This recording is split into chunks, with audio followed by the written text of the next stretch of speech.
actually quite helpful in the way I'm even going to present this agenda that we're going to look at right now. So I'm taking over the sharing here for a second.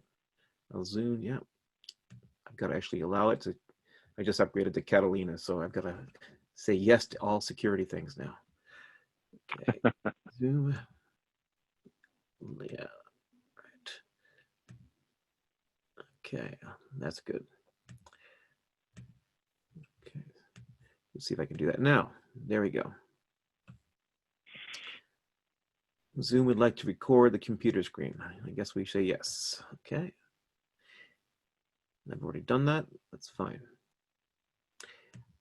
Okay, I'm looking at your all covered website. I have on one screen and I have my agenda on the other. Do you see the all covered website right now? Is that what I'm assuming you're seeing? Yes. All right. Yes. Let's take a look at the agenda that we've published in light of our conversation. This is based on the last call between Kaz and Doug and I. Here's what we kind of articulated. I wanted to give you guys some insight into the kind of new philosophy that's emerging about what is service management, because there's significant differences in how service management is being presented, how it's being outlined as far as just the management of IT work. And why that's important, I think, in this conversation is that there's this view that before we can kind of speak to a community in a consistent message about the outcomes and the value creation we have to figure out how to get our own internal act together. How do we work at speed, at quality, for the focus of customer value without this internal infighting and this whole conversation of I'm agile, you're not, I've got ITIL, you got something else. So a lot of the challenges we face right now is we don't have any consistency and coherence in even how we work together collaboratively before we can create this customer face of unity. The whole premise of how service management is structured around now is designed to break down silos. Now you've gone through a lot of merger and acquisition, and there's this whole concept of, are we one? Are we multiple? Do we share a brand but we hold on to independence?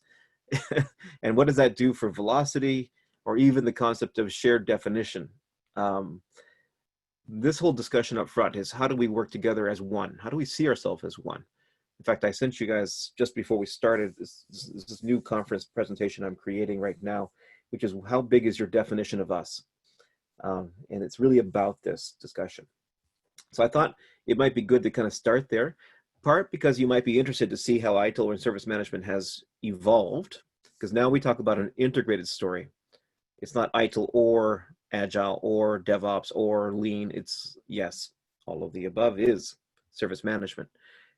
That's an interesting storyline because you may not be thinking of it that way, but also when you're speaking internally, if you have some sound bites that allow you to basically create this better coherence as this is us and right, and we now have a shared kind of approach to things, that might be enabling for your organizational goals. So that's really the story of this update of the first section, to tell you how it's all been reviewed in the context of this more system or enterprise approach to service value creation. That's the step one. The next part of the conversation was this whole, well, if it's about services, how do we understand what is a service? How does a service relate to a product? What are service offerings and how do they connect? This whole context of a goods-based or product-based culture that you described, and how do I move to more of an outcome-based conversation? Because products are always going to be there, whether you're a managed service organization or you're a classic manufacturing organization. Products are always going to be the basis for outcome generation, service outcomes. It's about how we look at those things. It's more of a mental model that the products are a means to an end. What's the end? This is going to be the outcome solution dialogue, and mapping that to things like scaled agile and such will be part of that conversation. But the second discussion is, what does a taxonomy of service offerings, products, component resources look like, and how do I actually then position that and publish that in a portfolio, and therefore also a service catalog, my current offerings available for use? That's kind of step two. The third part of this conversation is, okay, now we've got the sense of, the concept of working collaboratively. Now we understand what we're collaboratively working for to deliver. Now, how do we organize around such a organizational structure? Because we understand roles in the context of technology domains.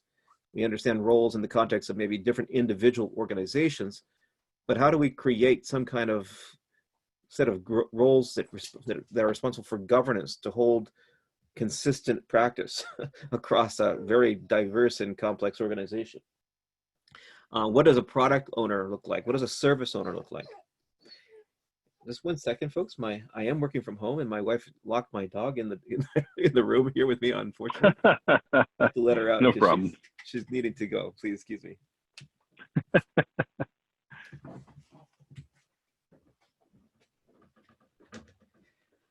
you go, girl. Wow.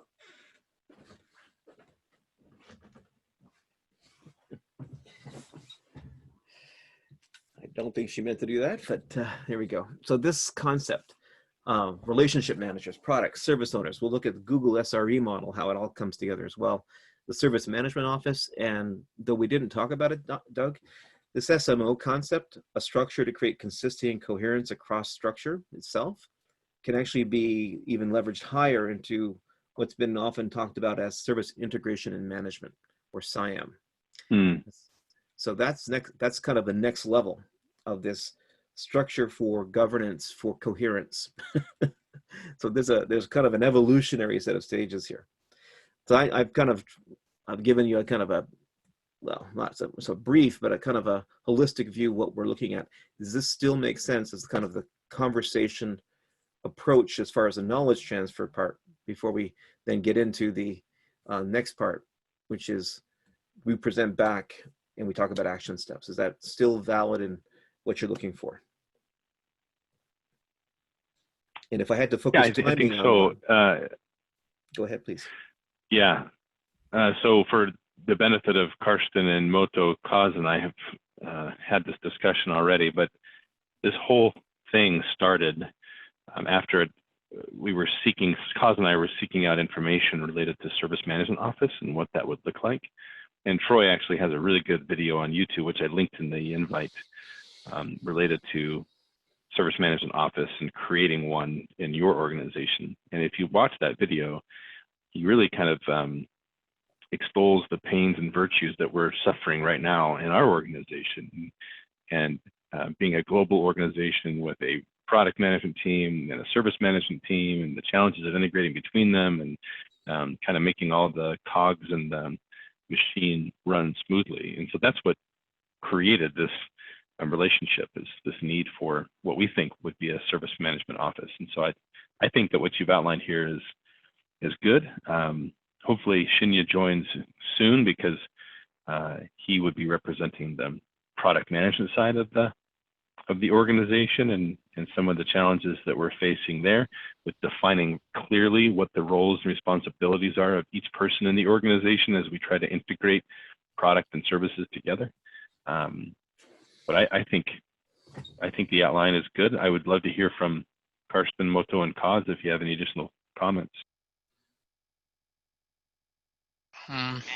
It's Carsten. About the scope here. If you say this service management office we want to check for, and so I watched the video, and again, it's run into open doors. Might be my understanding also how we should work. We want to go for it, Doug, for DWP, right? But we have Konica Minolta in focus as well. Is that the approach? Absolutely.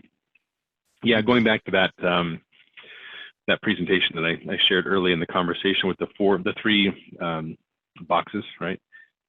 DWP is almost like a test run, the trial, if you will, right? Of how IT services will expand across the organization. So the service management office would be something that would start in DWP, but would serve as a model for how we would engage with IT services as well. Yeah. So one thought, and this is why the agenda is kind of in this flow.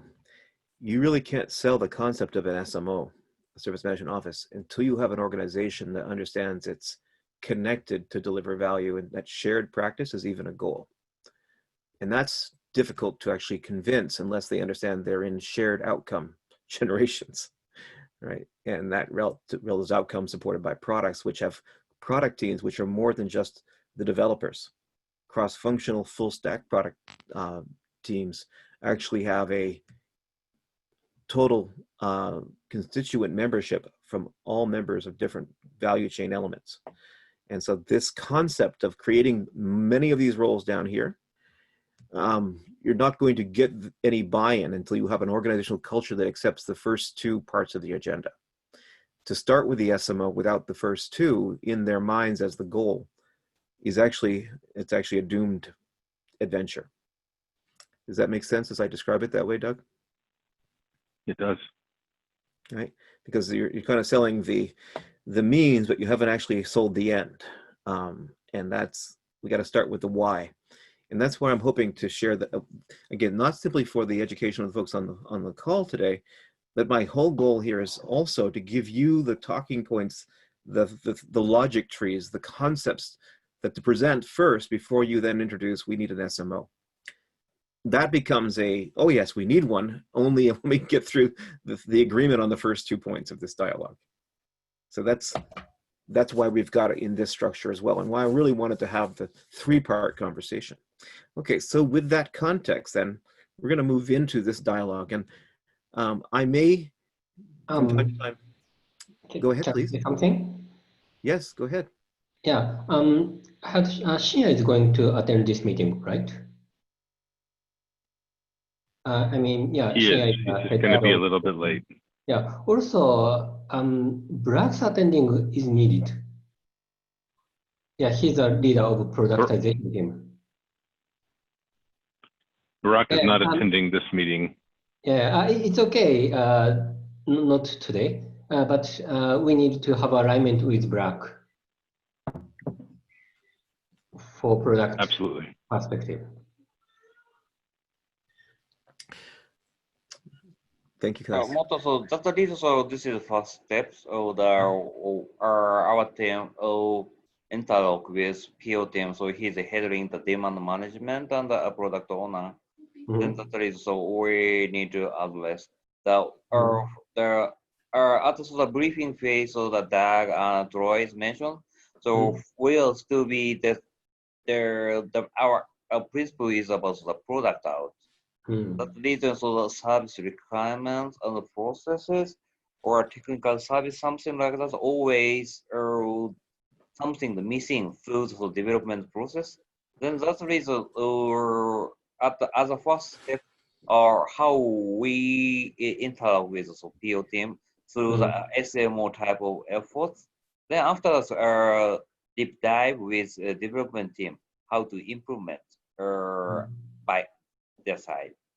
Yeah, I see. But yeah, as you know, how can I say, Shinya's effectiveness to development team is a bit weak. So we need to have our alignment with Brack directly. Yeah, but yeah, today's starting point. Yeah.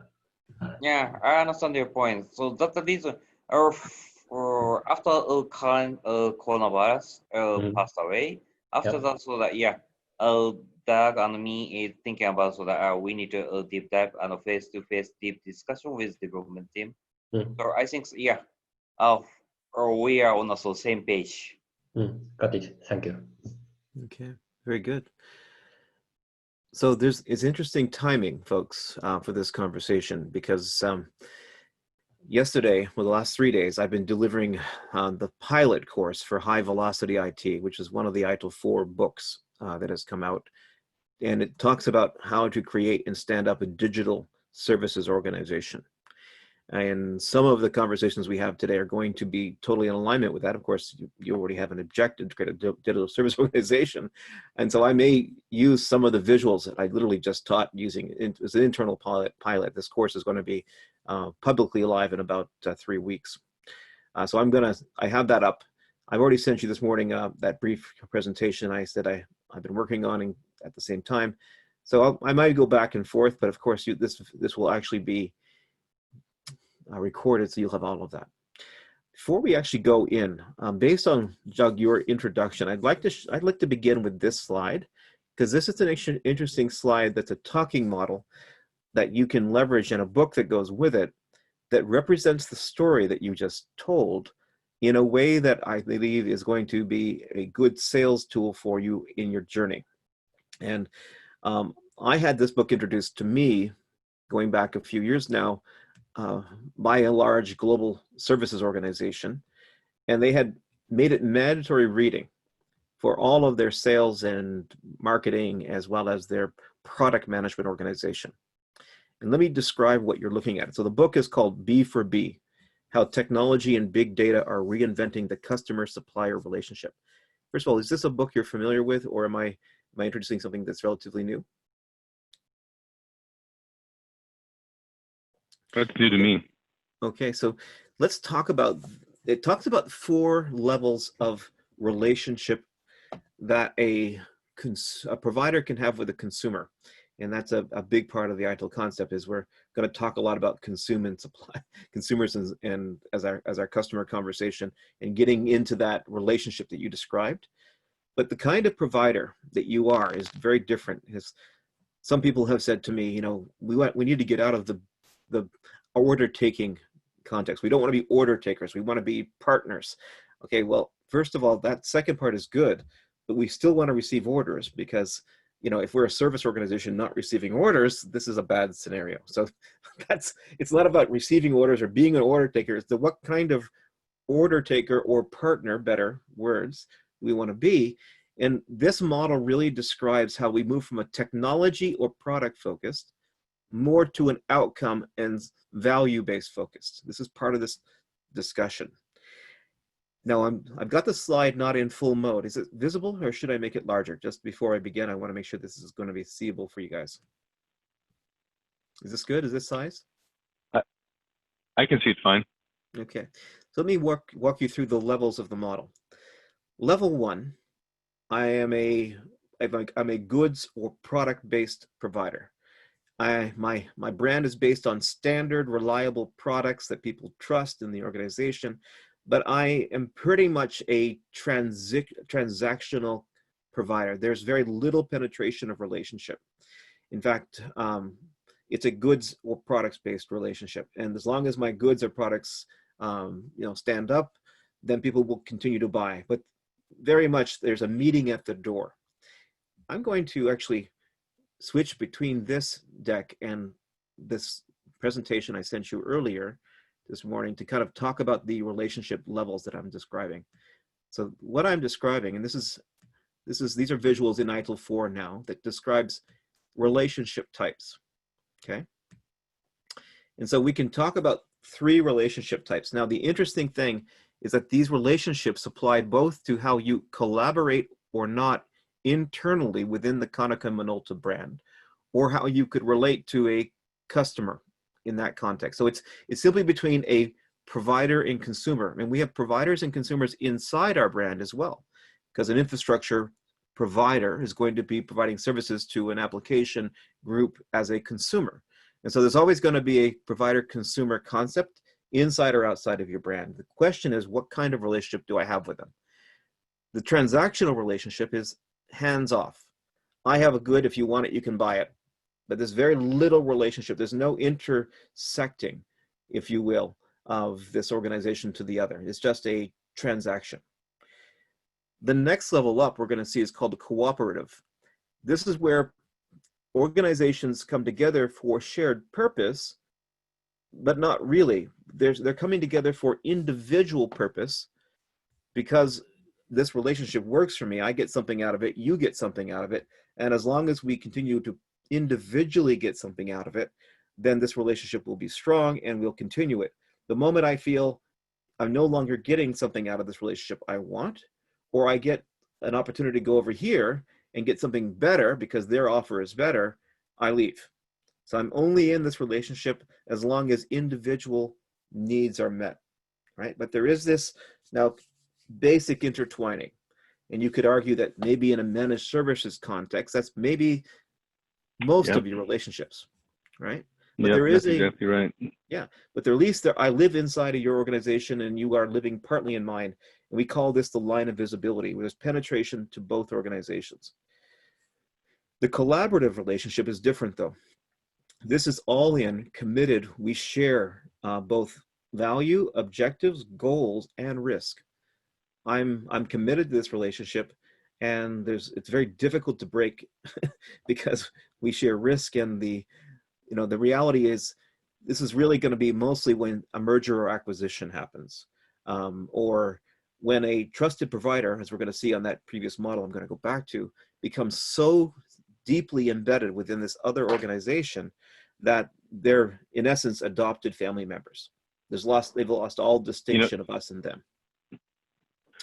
Troy, just to put some context around this with regards to our business, the transactional relationship on the far left is clearly the traditional Konica Minolta relationship, right? Where you've got speeds and feeds being sold to a customer. The account executive or the sales rep goes in, asks the customers how many black and white copies, how many color copies, finds the appropriate product, and then positions it in lease for 3 to 5 years, and then walks away for 2.5 to 4.5 years. And 6 months before the lease comes due, re-engagement, go through the same process, speeds and feeds, see if anything's changed, and then re-up the lease, right?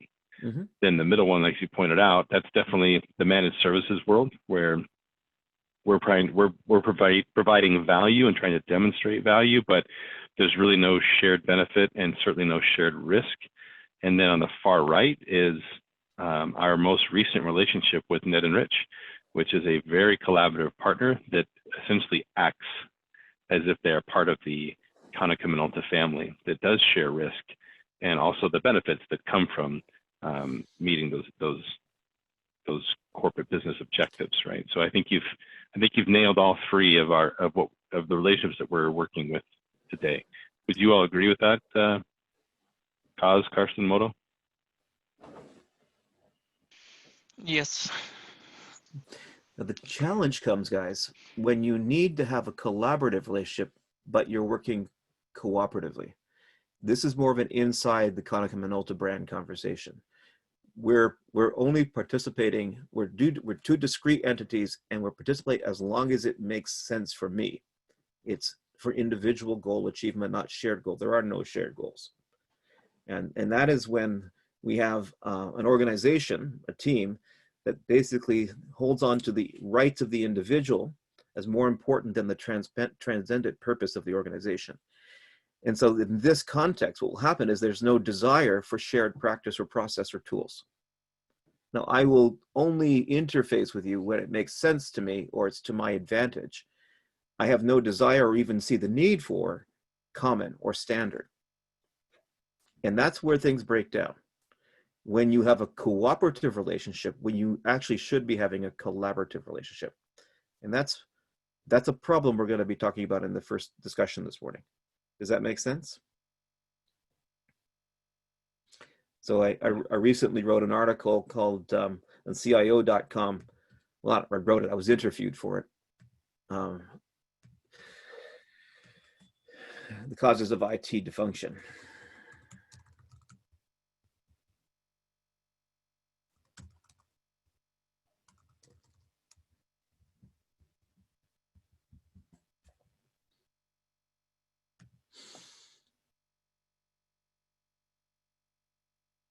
And this discussion here is what I'm discussing, is when you have this collaborative goal in need, but your actual internal internal relationships are cooperative. And so this is it's an article that will kind of back up this. I'm not going to bring you through it, but this has been recently published. So now we come back to the model that I began with based on this context. Okay, so level one, this is that transactional relationship that we've just discussed. I've got goods. Level two, I've got goods and services. Would you like some fries with that? And so these services are for design, for architecture, for implementation, for support. But I really haven't crossed this line into, I am kind of now embedding into the organization. I've just got product with services on top. And so this middle line is a thicker, darker line on purpose, because they don't see your customers. They don't see you as having their best interest in mind. They don't perceive you as a somehow connected to them beyond just transaction, even when the services are on the table. When you move into level 3, you've crossed the chasm here a little bit, where there's a sense that the organization you're serving believes you have their best interest in mind, not just your own, and you're not just trying to milk them like a cow, right? You're trying to say, here are the current products and the service outcomes you get from them that you are currently using, but you're not leveraging to the best opportunity. Let me show you how you can get better return on investment and value for the things. They begin to see that you actually have a desire to help them solve their problems. Now, level 4 is that you've become so embedded in their organizational outcomes and success criteria, they've literally forgotten that you're of a different brand, that you're from a brother of another mother, that you're somehow connected to them only through a relationship that's contractual. Because now we're at that shared benefits and shared risk premise. Now I'm integrated into their value chain. It's still possible to get a divorce, but it would be very, very difficult because I'm now so deeply connected, rooted in, and I'm trustworthy and can be trusted, right? Now, the problem with that is that when you have a sales organization, which is selling on the left, right, and a strategic conversation, which is trying to get to the right, that's a dichotomy. So this model is interesting because I moved from product to outcome, to good to value co-creation. Thoughts on this? Because I think it's really in alignment with what you're describing so far. Yeah, I think this is exactly in alignment with what we're talking about. You know, one of the things that is very challenging for us is the DNA transformation, right? The way of thinking, the approach that's being taken to get from left to right, specifically related to the sales team, right?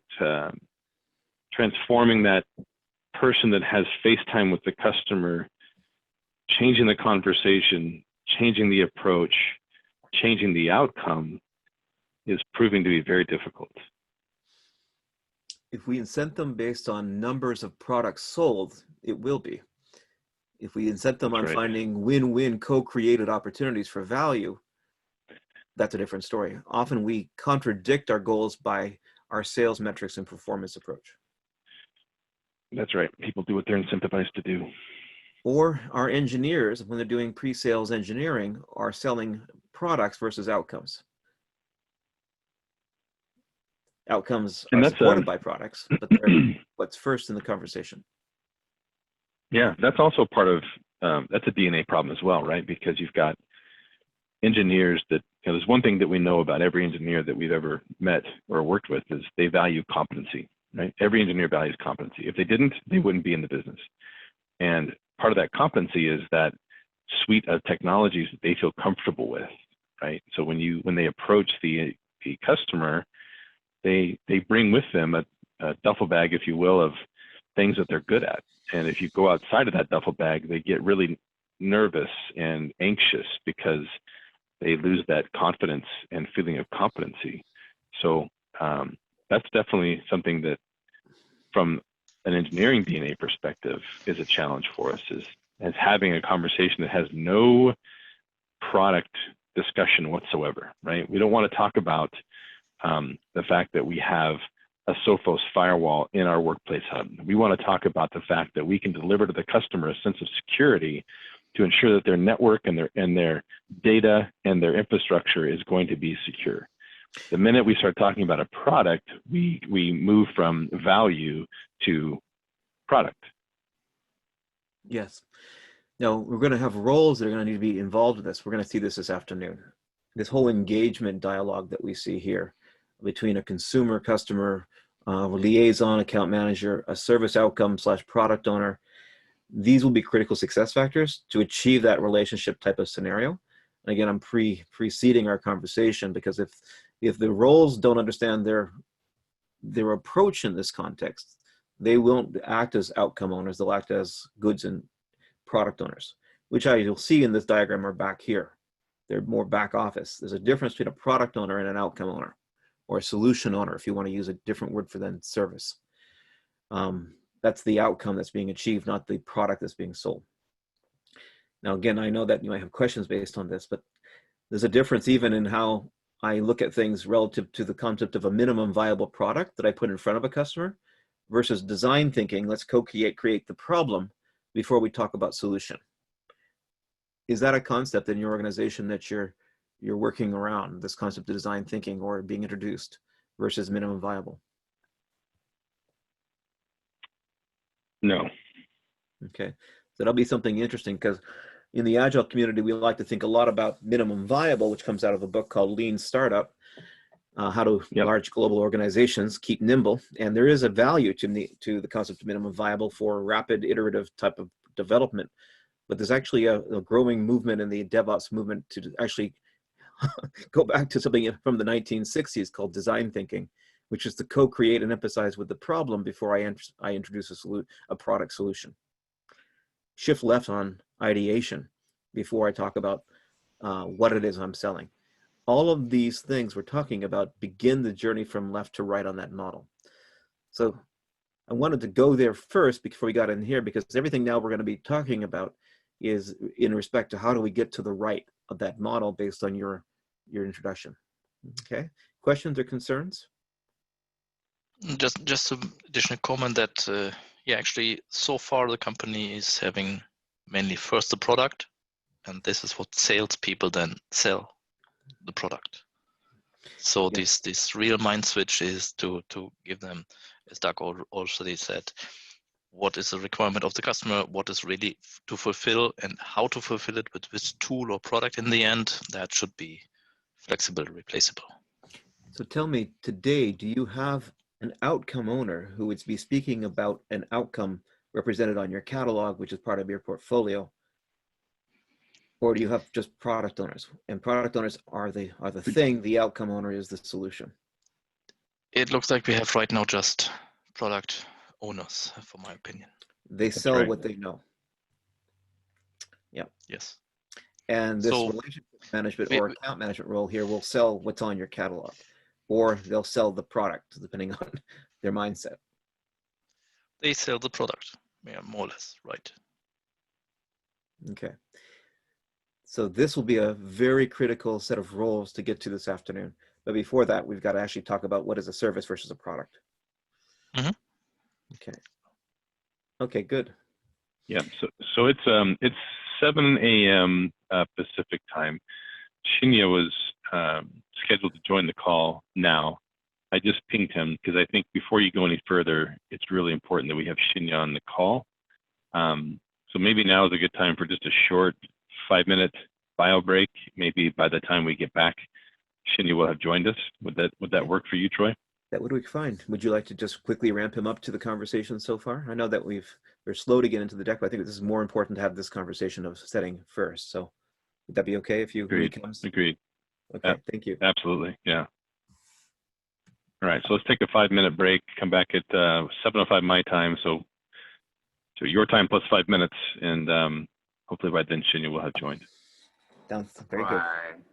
Yeah. Okay. Do you want to put this on mute or anything? Or not mute, but on pause for recording? Yeah, I'll take care of that for sure. Yeah, got it. Pause it. Right. Conversation began when Doug contacted us about the concept of a service management office, a structure which seeks to bring consistent and coherent practice across organizations as they seek to mutually share, the service delivery of an organization to an organization that they're serving, a consumer organization. So this SMO, the Service Management Office, is a form of structure that's all about creating consistent, coherent practices across complex organizational structures. And of course, in a global context, that's quite complex. And then, of course, we talking about the scope. What is the scope for this consistent practice approach? And right now, as I understand it, it's really in the DWP as initial, but there might be a goal to say, how could we actually create velocity, which is speed with direction? And we'll talk about that a little bit more across all the service organization in Konica to move this discussion from this whole technology to outcome focus. But the point I made to Doug in the earlier conversations we had is really you can't talk about the roles down here, service, product owners, relationship managers, until an organization understands it's in a shared value chain. Otherwise, all of these things will be seen as discrete and different as opposed to connected and integrated. So we have to talk about the goal of what does it mean to actually collaborate internally? And that word collaborate is important because we actually went through that a little bit here in this discussion. To collaborate is more than to cooperate. To cooperate is simply we only interface at the boundaries and we'll share tools only to a certain approach. We'll share practice only to a certain level. As long as my individual need is met, then I will share. But if my individual need is somehow better served by another approach or my own approach, I'm out of here. This relationship is only as strong as individual goals being met. That's a big problem when you're trying to create a shared outcome perspective to a consumer. Because the internal relationships we have here identified need to be collaborative. Shared outcomes, shared goals, shared measures, shared performance, shared practice, shared tools. But all I can get internal to my culture is cooperative. And I was talking about an article that I recently was interviewed for in the context of CIO.com, and it was talking about the dysfunction of IT. And I basically made the point in this article that it's not a technology gap. We've got all the technologies we need.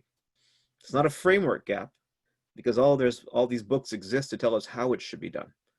What we lack actually is an organizational will, culture, and leadership gap to do that. And actually, that was one of my first questions I had to Doug when we first began talking. Do you guys have a mandate that you actually will share outcomes, goals, and objectives, and practice and tools? And Doug, honestly said no. We've been told it's a desire, but there's no leadership indicator that we need to. So that means it's a bottom up or middle in sale, which is not impossible, but it's certainly not as easy or fast. And that's what's going to kill our velocity. So this discussion we're going to have first this morning is what does it mean to actually work on the same team? And the whole introduction of ITIL 4 is about breaking silos. That there is right now silos between development teams and infrastructure teams and supplier teams. And we all want to hold on to the right of independent thought and practice and belief versus to have shared transcendent goals and objectives. That's a cultural problem. So in that context, we need to talk about what it is we're collectively doing. Then we'll talk about what is then the thing we're actually delivering. And so we're going to talk about moving from this product, because all products are important, but they're part of something bigger. What does a product deliver as an outcome, a solution? And so there's a whole taxonomy that is published in different reference models to talk about services, service offerings, products, component resources, and what's that taxonomy look like? How does that represent in a portfolio, and how does that even get published in a catalog? Whether that's a customer-facing catalog, which is my outside website, right? Or it's a catalog internal from an IT to an IT, or internal consumer provider to an internal consumer. These are all catalogs, the representative of the outcomes we actually deliver and the value we can actually demonstrate through those outcomes, which are going to be supported by products. But that taxonomy is critical to get right, so that we're always beginning with what it is we're providing before we talk about the means by which we do it. Because the means is to achieve an end. What is the end? And that's where we're going to be talking about outcomes and solutions and services. So this is a bit of a recap, Shinya, of the conversation we've had so far. Yeah, thank you very much. I am really happy to hear this because I don't think this is a coincidence. We are also talking about outcome-driven and also cross-functional teams when we were discussing the organization and how we collaborate with other stakeholders and other teams. So it's key. Yeah. Yes. So those conversations and the way to understand and look at them are predecessors or prerequisites before I can talk to you about these roles. Because I'm going to be talking about a product and service owner and what do they do, or a cross-functional full stack product team from a DevOps, not an agile software development premise. which is a team which is comprised of both dev and ops, not just dev or not just ops, which is unfortunate because when I work with many organizations, because I teach and consult around DevOps as well, I'll go to their organization, they'll have a so-called DevOps team, but there'll be no ops. Because that DevOps team is, their definition of DevOps is I choose my own ops. I grab a credit card and go Amazon. Or I'll go to another organization and then it's a platform as a service, infrastructure as a service team, and their idea of DevOps is no dev. Or there's a group like an SRE team where there's no dev nor ops. We've forgotten in the entire reason the DevOps movement was started, which was to break down silos between development and operations. Right. So to even have that conversation of a cross-functional full stack product team, we'd have to get through the first two parts of this conversation. Does that make sense, Shinya? Totally, yes. Okay, so it's going to be a three-part conversation to start, and then we're going to get into say, okay, what does that mean for Konica Minolta? But not just in a sequence. I really want to encourage us to parallel these conversations. So I say something if you have a question about how it works, or there's a different approach, or we look at it slightly differently, please, want us to be a collaborative discussion in this context. Okay, so the goal to share goals here. Okay, so in that context, now that was a lot of preamble because we started this whole discussion really to say, how do we get to this goal? And so we started with the goals first. So I'm gonna go through this, introduce you how ITIL has changed to actually how to achieve some of this, these breaking down of silos mentality. And I'm teaching it not only from the premise of for information for the five of you, but as I shared with the others, I want you to also have the right sound bites and the right logic trees to present these concepts in sellable ways to your community, so they get this sense of we versus us versus them. And how big is your us is a question I'm going to be asking. How big is the sense of your team? How big is that team? Is it one small team? Is it DWP? Is it larger than that? This us versus them will be key in where we talk about shared versus not shared. Okay. So when I begin to talk to organizations, I say, okay, why would I even care, right? To actually get high velocity, to share practice, to share tools. There has to be some driver that's basically making this necessary. And there are many drivers. There are three different drivers I'd like to introduce to you. One is this external competitive concept. Because again, I often talk to internal IT organizations who are trying to solve internal IT consumer provider relationships, but I also talk to organizations like yourselves who are trying to sell your value proposition into a customer market. And in that context, this applies in both discussions because in essence, our entire technology universe has changed drastically by the commoditization and then the competitive nature of much of our technology. And so there's an interesting book called The Big Switch by a gentleman by the name of Nicholas Carr. And he talks about when technology is differentiating, you build it, you buy it, you custom create it internally. But as that technology becomes ubiquitously or generally available to the total market, it moves through this adoption curve to now its utility. And now it's more logical to disassemble the technology that you proprietary built and now to buy it through a third party. And so there's this whole argument of it changes your whole entire sourcing strategy, which is what's happened with much of our technologies where we have technologies like compute, hosting, storage, network, where literally I can buy it through the wall, sometimes more economically than I can do it on premise. So what I like to say is cloud has changed everything because literally I can go out there and I can lease the entire IT stack. I don't have to build anything, it maybe except for some very small percentage of custom proprietary systems of differentiation. But otherwise I can go out and buy the entire IT stack from a cloud-based provider, whether it's infrastructure or it's SaaS or it's something of that nature.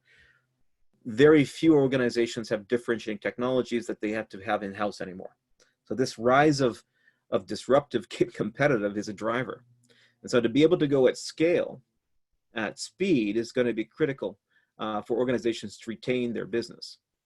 And so one of the drivers I talk about, this is the external context of technology revolutions and repeating patterns, is I want you to put this in context both internal to Konica as well as the customers you're facing are basically struggling with the same issues. Let me begin with the internal conversation first, though, because this is what this section is all about. So technology revolutions, they come and they go, and people are arguing that basically we're in the fourth major technology revolution period. And there's some interesting research by a woman by the name of Carlotta Perez, where she maps the various ages of technology disruption against these three primary periods. This is installation period, where the technology is emerging as part of our business capability for generating revenue, achieving mission. But it's very early.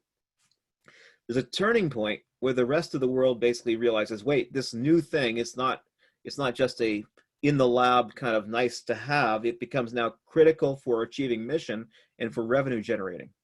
So you could argue this whole services concept, right? Moving from a product to a services mindset, where you realize, well, there's no real future in physical print on site. So we have to find a way to transform our mindset, our culture, our ecosystem, our way of working, our supply chain to more of this, a new approach to working if we wish to survive. That's when this realization, the light bulb turns on. And then what happens in the deployment period is if you're successful coming through it, you actually then, you kick into the next level of gear to say, now we've been able to transform from the previous way of working to generate revenue to this now new way of working until we can become a predominant brand. In fact, we can survive, because many organizations don't survive the turning point and are able to change their culture, their management ethos, their structure approach to this higher concept. And so in this discussion, if you can look through these previous stages, the previous and the most recent stage we're emerging out of is the way that we generated revenue was through the mass production of goods and products, such as automobiles or printers, right? Now what's happening is we're moving into this information age where this information technology is enabling outcomes. In fact, in the book, Carlotta says the new determiner of strategic success is to be able to do services and software at scale, because everything is now going to be software defined. So it's this services concept that she's talking about as this new discussion. And so in these ages, to kind of just map this into discussion, we'll map it to other technologies as well. She argues at the beginning of this discussion, the new technology that's emerging is just appearing while the other one's at its peak, right? So you could argue this is where you are in this services discussion as well. But in the digital age, which is what we're talking about here, 1960s, 1970s, digital becomes now part of some organizations, but not others, but the larger ones, really. It's not the way that the majority of the industry is generating revenue. But over time, that technology becomes now something that they're very, very now interested in, but they're interested in it for more of a speculation premise. This is when the technology that's being adopted, the venture capitalists get on board and say, well, wait a minute, this is the next new thing, and I'm going to send lots of money at this. I'm going to buy lots of companies. I'm going to just go out there and venture fund this. I'm not sure it's going to make me any money, but I don't want to be left out of this game. So I'm going to throw lots of energy and money at it. And it's called the frenzy. So we saw this in general IT or digital adoption when we see the .com time, where lots of companies were invested in, but they never made a dime. But what happens in the frenzy period is usually you get a crash because it's the funding in it is not legitimate to revenue, but there is a couple of things that emerge out of it. One thing emerges is that some of these cloud-based kind of on the net type of organizations actually survive, thrive, and they become the dominant brand. And so you get a bookseller who puts a website up, who then becomes a global a product marketing organization and now is into services and talking about foods and financial, et cetera. So you've got these unicorns emerging that are gobbling the world, your Amazon, your Google. Hey, Troy, would you mind switching to presentation mode? Absolutely. Or just make it bigger, one of the two.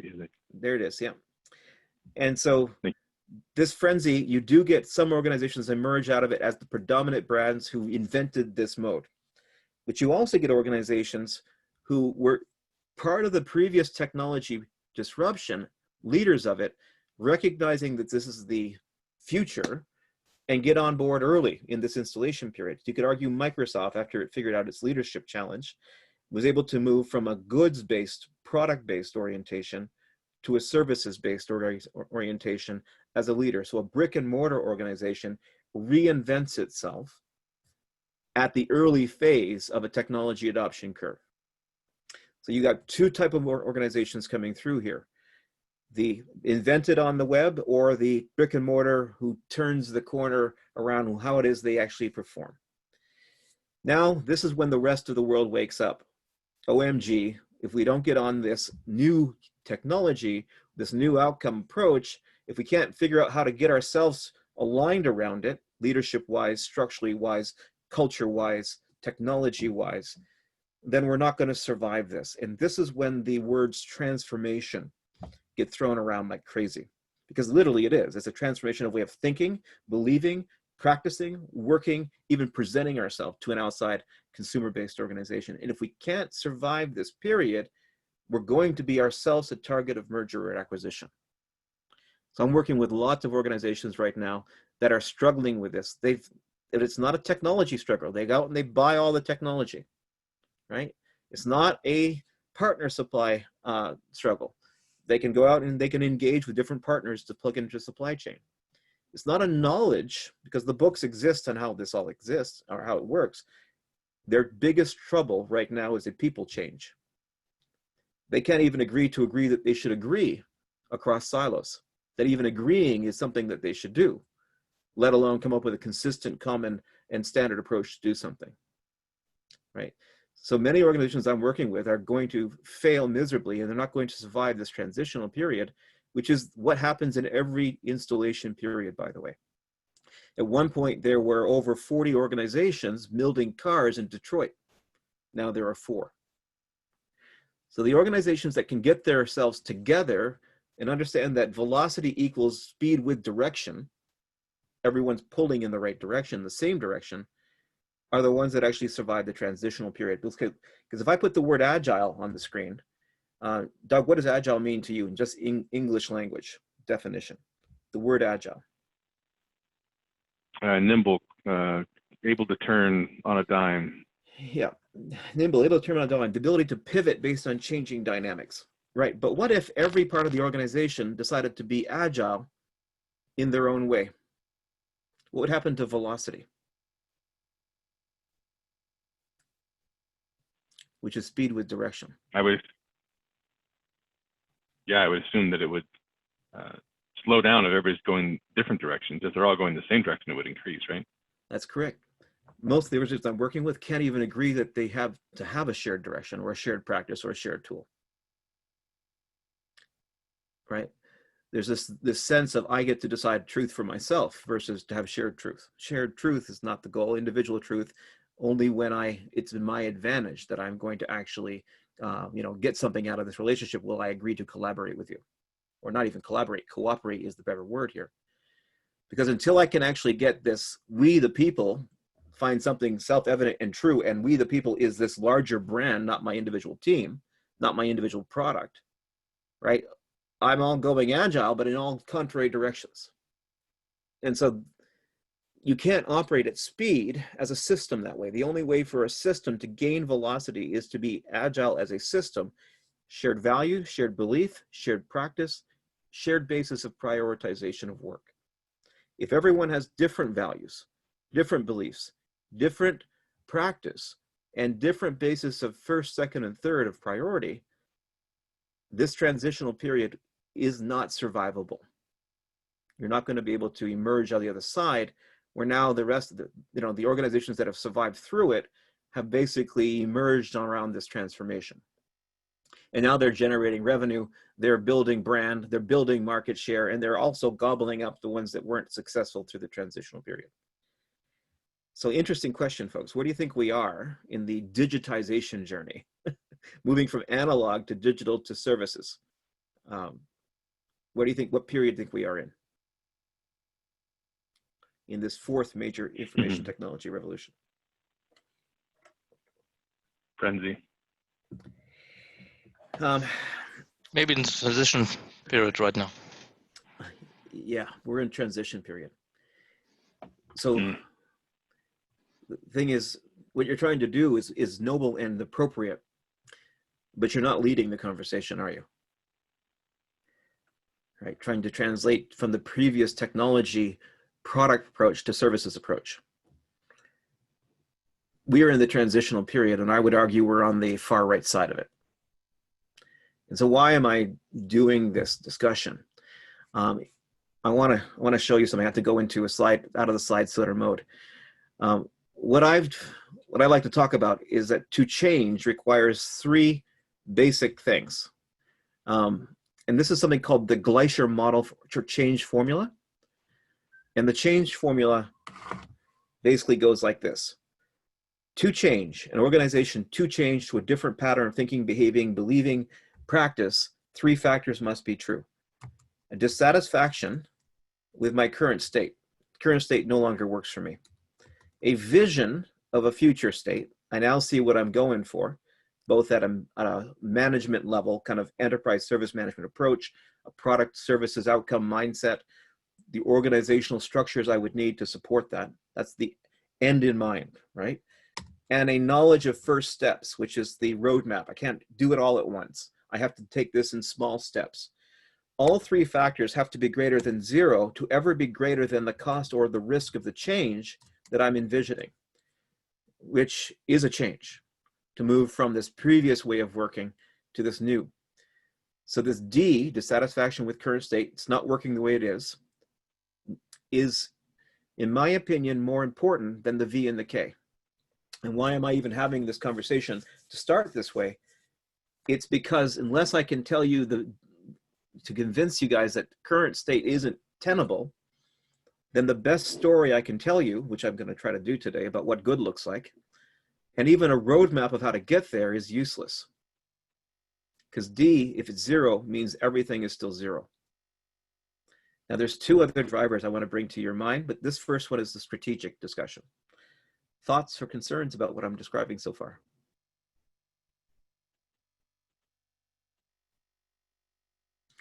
So obviously this isn't a static, this is a cycle. It's an entropy cycle. Because as we are now moving through this approach, there's a new technology or new transformation coming through. And you could argue that machine learning, artificial intelligence, et cetera, we're down in this phase, maybe in the frenzy phase, because all the webinars and all the AI ops and all of that good stuff, that's all in here, but it's not the day-to-day way we do work yet, but it will be, let's say in 3 to 5 years. Because so everything's always coming through this curve. There's two other drivers. Just FYI, from a DWP perspective, all those things that you just said, AI ops, AI, machine learning, those are all things that are being viewed right now as already in the transitional period. And then we have 3 different phases of this project. The third phase of this project is really all about data and intelligence and knowledge, right? We're currently in the phase 1 of this 3-phase project. So think about that as your outcome solutions. That might be true for you, the services organization, but for your consumers, it's not. Correct. For them, it's way down on the left-hand side.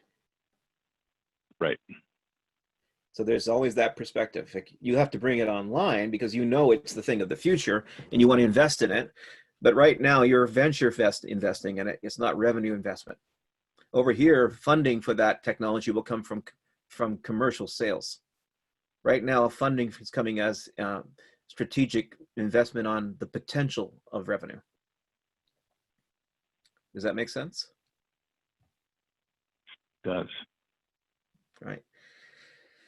So does anybody have Indy-san's presentation readily available? I'm looking through. I wanted to show Troy the first slide in that deck. Yeah, please. Which presentation are you talking about? The presentation that Indy delivered and was being shared Here, let's see if I can find it in my inbox. I thought I had it stored away somewhere. While you're doing that, let me introduce the second driver. I'm kind of going out of line because I'm going more with the conversation than we are with just strict slides, and that's fine. I want to show you this one. This is a second driver. This is why I'm telling you these things, is I'm trying to give you arguments for why internally among yourselves, among your own brands, among your own teams, would it be important to start pulling in the same direction as opposed to all wanting to be agile in independent ways, right? Because independent thought here is going to be a problem for gaining collective velocity. Another driver for why we do something different, it comes back to simply this: demand and supply. And so every organization has this sense of demand on your backlog, demand for service, demand for outcome. So think about that as this left-hand curve. Then there's your ability to supply at speed, rate of supply. Now, initially, an organization in the digital world basically is able to supply faster than the rate of demand. Okay, so internally we get the ability to, to think big thoughts and to think creatively because we're not under the gun. Our backlog isn't growing. But over time, in the digital scenario, we see more and more demand. Customers' demand is growing, and until we get to this point here, we were keeping up. We started to see the spike in demand. The backlog is bigger than growing faster than I can actually get to it earlier. But what we did initially was take our work home. That's why we do our email at 10 o'clock at night, and while we work most weekends, we just throw more energy at it. What we don't address is the silo way of working, the fragmented data sources, the immature processes, lack of integration, lack of organizational alignment. We just throw more energy at it, and for a time we keep up. But that's not scalable, because if you think about lean concepts, the more variability I get, right? Variability, mura, has a major impact on my ability to go fast at speed, to have continuous flow. Because variability will introduce complexity, defect, more rework. Meanwhile, my backlog gets bigger. And so I have to begin to standardize product, standardized process, standardized approach if I want to work at scale, because now I get a consumer whose needs are going way beyond my need to meet them. And my ability to supply is actually becoming less, especially if I don't deal with technical debt. So I now have a risk, because the risk of my consumer, they kind of can't keep up in the race that we're having, because I can't seem to get fast enough to deliver the outcomes needed by our external market. But here's the other risk, the supplier. Because if you can't meet the need that your consumer has, it's not about relationship. They're going to need to find another provider. It's not about emotion. It's simply a rate of some demand and supply. So until we actually can start to create consistent practice at speed, we can't close this risk gap. Now tell me, is this a problem you're having? Is your backlogs growing faster than you can actually get to them? Shinya, that's probably for you.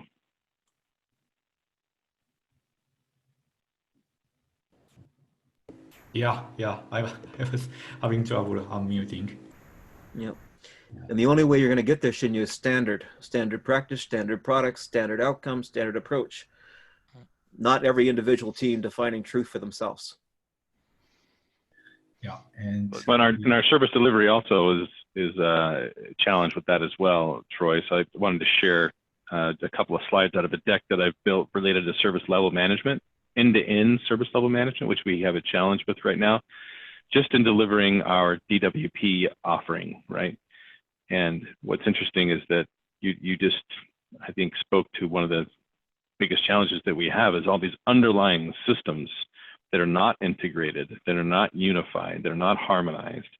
And the result of that is that when we have something that comes in from the customer that needs to be addressed through a series of escalations, the time, money, and effort it takes, and the swivel chair effort between these various systems that you see on the screen, which, by the way, this is just one of many different workflows within the organization, the global organization, that has multiple steps.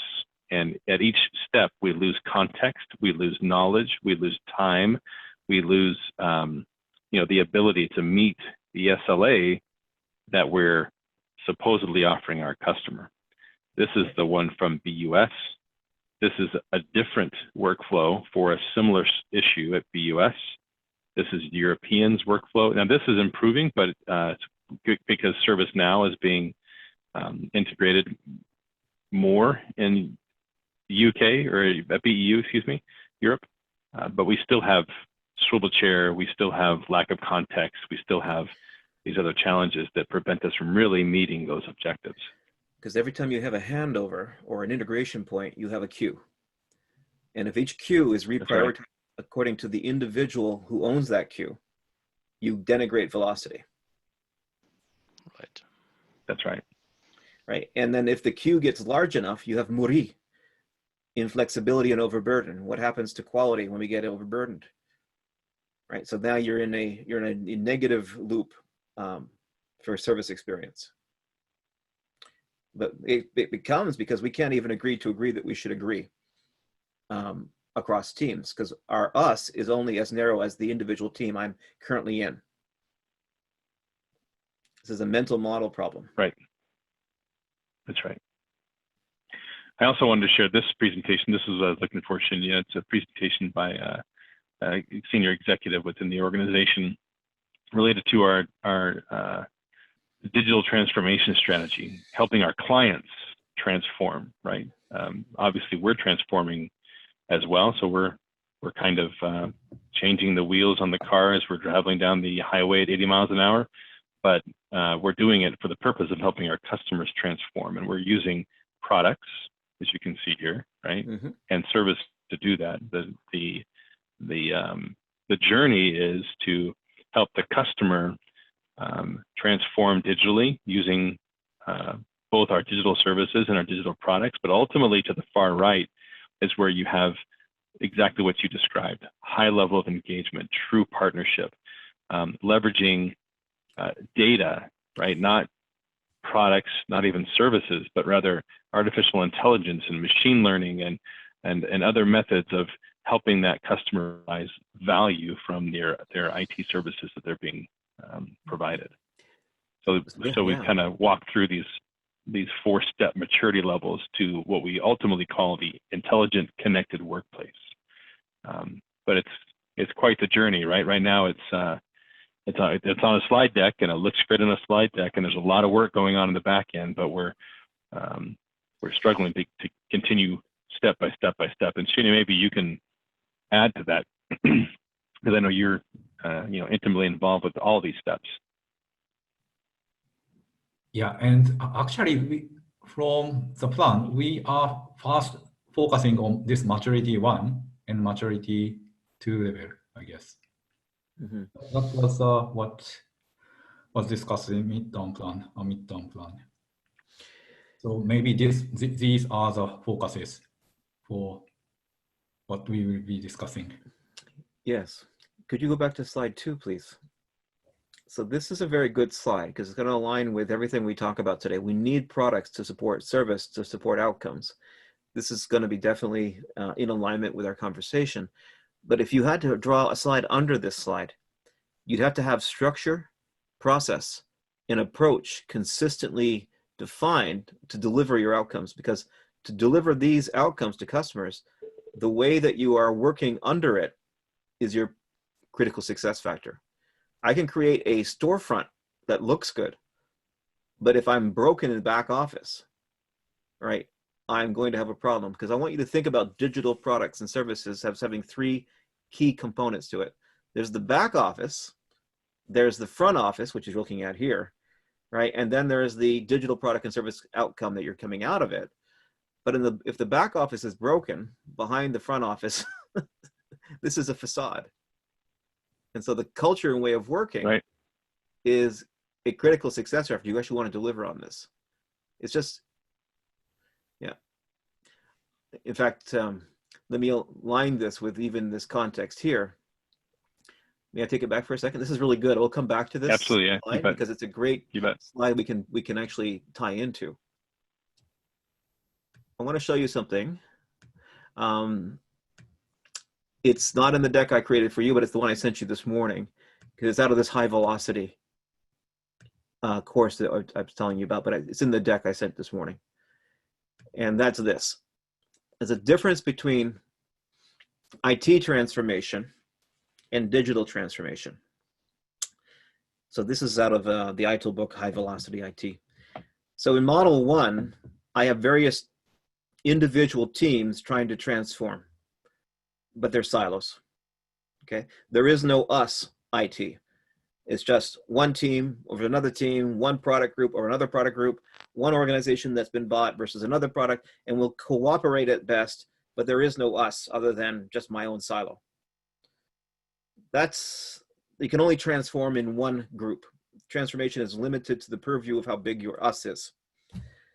Model 2 is an IT transformation. That's we, the people of IT, regardless of the current team I'm in, we have a larger brand. And now I can kind of get a sense of shared purpose, shared practice, shared process, shared tooling, shared priority, right? Shared even approach to presenting an outcome to not me, but the business or customer. But me, the IT organization, at least we're cohesive in the we, but it's still separate and distinct from the organization I serve. So that's an IT transformation versus and a business transformation. A digital transformation, and when you understand that IT is just the back end to a customer who actually is trying to create digital services in their own right? And this could be an infrastructure organization in a line of business in a Konica, or it could be, this is where you and your customer, and all these kind of can flip back and forth, where the digital transformation is now that fourth level of relationship we talked about earlier. This embedded, engaged, and the complete separation of supplier and consumer is gone because we're one collective system. And so I keep coming back to how big is your us is the first conversation, and can we work at least collectively this way? This is going to be relevant. Again, I know I'm popping around with you a little bit here. One question, how is about, let me confirm about the analog resource. What is the description about analog resources? Analog resources? On digital transformation. So analog versus digital is simply a way to say we go from an older way of doing something, a paper-based, an older technology, to a digital means of doing something. So to move from analog to digital is a degree of digitization. And so I could have... Okay, I understand, thanks. Absolutely. And so all organizations, you could argue, are digital organizations, but some are digitally enabling an analog product delivery. Some are digital on the front end. Engagement is digital. And they have a digital back end like Amazon and its warehouse of robots. And then there are organizations which are digital organizations, both back end and front end, but they still deliver analog product, a physical product like a book, right? Or I can go all the way to say I'm delivering a digital service. We'll see this concept when we get into the product and service discussion. But why I'm harping on this, how big is your us? I want to show you something. And let me go to the Pink Elephant website for a second.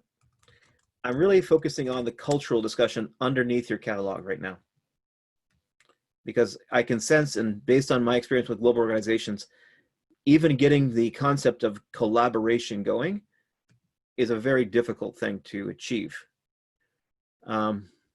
We put a nice front door on, but we can't figure out how to work collectively in the back room. In fact, we don't even see us as an us. We cooperate at best. So this is an article that I wrote a couple of months ago around the whole premise of a shared tool chain. But it's appropriate because you think about you're delivering a shared product to a consumer, and you want that product to be a suite of products integrated, where it's not point solutions, they're all integrated, where the output of one product is the input of another. And so the product's now a platform, allow me to generate a shared outcome through the integration power of that suite. So in the DevOps conversation, we have a CI/CD pipeline, and it's a tool chain of products, not individual point solutions. So when I teach leadership around systems thinking, I basically have come up with 5 questions that an organization would need to be able to answer culturally and leadership-wise before you could ever stand behind an integrated solution. And here they are. Question 1. Can we agree to agree that we should even agree across silos? Is that even a goal? And Doug, you remember my first question to you. Is there some kind of leadership directive that's a requirement to share practice, to share tooling, to share approach? And you told me no, right? Not really.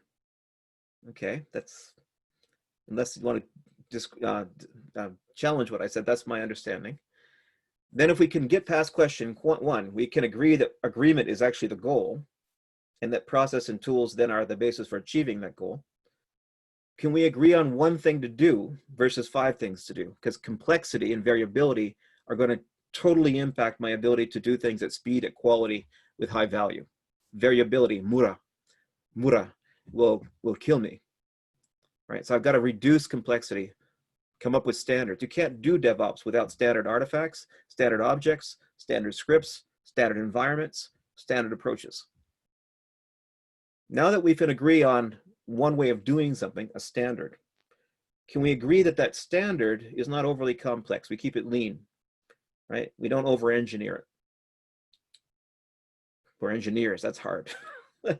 Question 4, can we agree now that we have one way to do something, we use one tool to do it with? Now again, this is when your customers are asking you to plug in many things, but at least your common approach as a provider. And then finally, the 5th question is, can we agree that that one tool isn't a point solution? That it's a suite, that it's a chain, a pipeline, because integration is more important than the individual technical capability of one product. It's a platform. Now, my problem, folks, is that when I deal with organizations, no matter what size, they can't even get past question 1 culturally. Thoughts on this? Yes. Do you think that, well, this is different levels, right? So if you can answer number 1 with yes, I think then you're on a very good stage and you can push it through. But if you're not on stage 1 or not on this level, do you think that 5, 4, 3, 2, 1, that is depending on each other? Absolutely. Because if you try to do 5 without moving through the first 4 questions, you're failing. You will fail. So this now comes to what is the degree at which I have influence around 1? What is the scope for my transformation is dependent on question 1. It's not that you can't get to a bigger scope eventually, but you do not want to go a bridge too far. You must succeed with the scope that you're capable of having influence over, and then go middle in. You have an opportunity, you shine, you show how you're getting higher velocity at better quality and building market share. Someone says what's going on that's different in that company versus this other group over here. You get to sell up, which allows you to sell sideways. So it's a middle in transformation. But you can't go too far because you'll die on that bridge. Okay. That's why I said all process and tool projects are people change projects. Now, I know I'm starting with a heavy on you guys, but I can't really talk to you about solutions until we talk about the underlying success factors for shared outcomes. Thoughts, concerns? Yeah, Shinya, do you have any thoughts on this?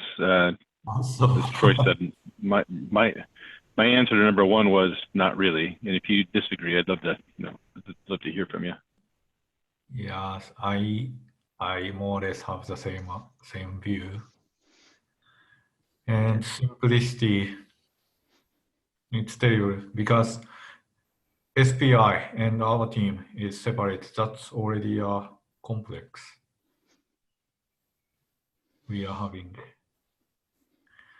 And also the 5th one, integrated versus best of breed point solutions. In so many cases we are seeing this the opposite way. So I think we need a systematic approach or the mind change. Yeah. Yeah. You're not going to survive the transitional period, guys, unless you can answer these 5 questions.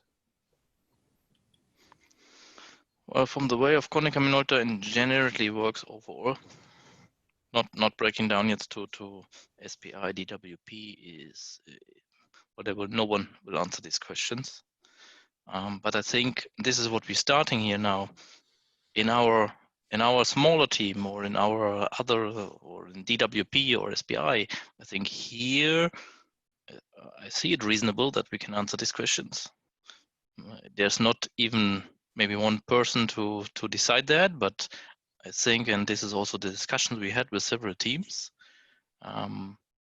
they are ready for a change, because going back to the formula, what you said there, dissatisfaction that does not continue, can continue as it is, vision, and knowing what is the next step or could be a possible step, that is there. So we are ready for change. Good. That's the scope of your transformation right now.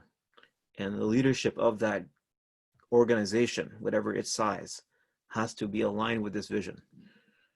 So a lot of times I get with organizations where the people are ready for a change, but the leaders want to pretend they're silos that you're decoupled, but they're not. So decoupled works fine in a microservices architecture of low dependency. But if you try to act decoupled in a tightly integrated system, that's a recipe for disaster.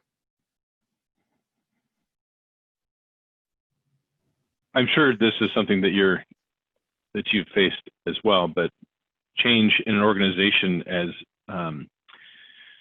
maybe large is not the right word. I think we're the largest enterprise that acts like an SMB that I've ever seen, right? We've got sales organizations, disjointed sales organizations all over the globe that are operating independently of one another for the most part. I'm not saying all of them, but for the most part, as a whole, we're operating independently, being led by an R&D and HQ out of Japan that builds the products and defines the products, and then the service and support in many cases are delivered differently across the organization. So you've got this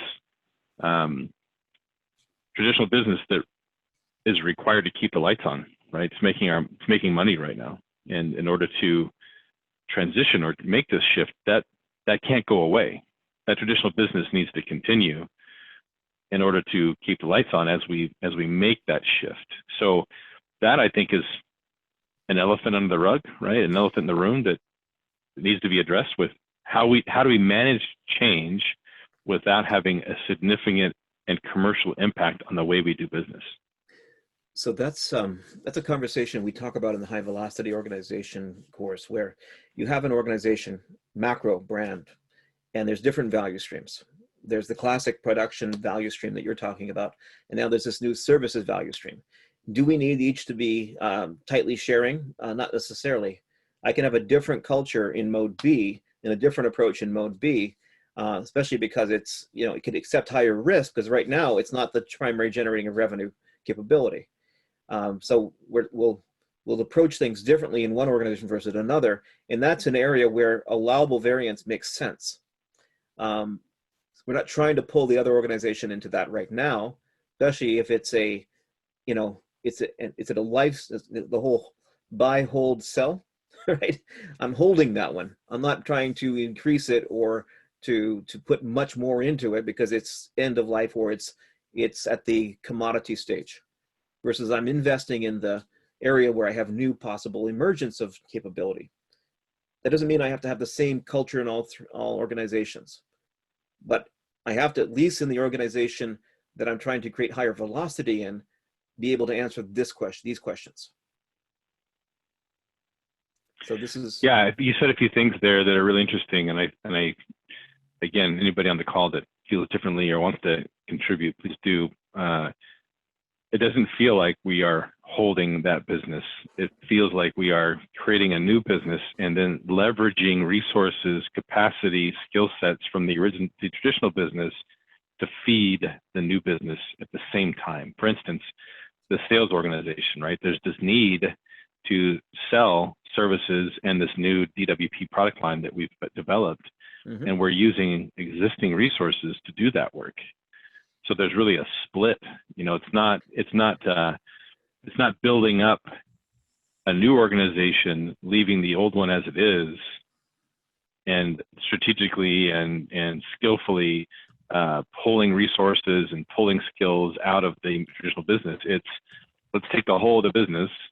It's currently selling MFPs. We've got a bunch of sales reps, over 1,000 in the U.S. Let's take those resources and train them on how to deliver and sell this new product. And that's right now not going well. Because go back to that first model we looked at. They've got to change from the left to the right. This is an interesting discussion you're having. It's called the IT paradox by a gentleman by the name of David Sword from Intel. And so you can think about three phases of an organization's entropy cycle. And it's not a given that you're always going to actually move into the third phase, because you want to try to reemerge and actually recycle the entropy, possibly reinvent the organization like Microsoft reinvents themselves to become a services organization versus a products and goods organization. But not everybody makes it. Nokia, for example. Right? Nokia was not able to emerge out of their entropy cycle, even though they, by the way, were a poster child for Agile. So they weren't able to use Agile to basically get themselves out of a terminal velocity, because their organizational philosophy and mindset didn't change, right? So in this context, it's an interesting discussion. In an early evolution of this organization, you've got positive growth for the firm because of their product brand, et cetera. That means their IT budget, the demand for IT services goes up because we're digitizing, right? In this case, we're in the growth phase. And the IT budget goes with it, because if I want more money in a growth phase, wonderful, just throw me more money, and because it's coming in green. But what happens in this is that during the maturity phase, that firm's revenue begins to kind of flatten out because of commoditization or competitive forces, or perhaps economic forces, like the 2008 situation or the current situation right now with COVID. And so the firm's revenue flattens, but here's what happens. Ironically, demand for IT services goes up, because now the organization is desperate for ways to cut costs, reduce overhead, and increase automation. So demand goes up, but the IT budget stays flat. Now, the worst situation is when you're in a negative scenario, you're losing market share, we're losing margin, but now the organization is desperate to reinvent itself, to come out of this down spiral. And so demand in IT services continue to grow, but the budget for IT declines. Now this is where you have to get lean. You have to start reducing variability. You have to agree that you should even agree. But you see, we have this mindset. Our culture is over here, because you don't need standards in a growth phase, but you desperately need them in a maturity or a negative growth phase. And what organizations want to do is try to reemerge into this, but you have to agree that that's the way you're going to work. Does that kind of align with what you're thinking, Doug?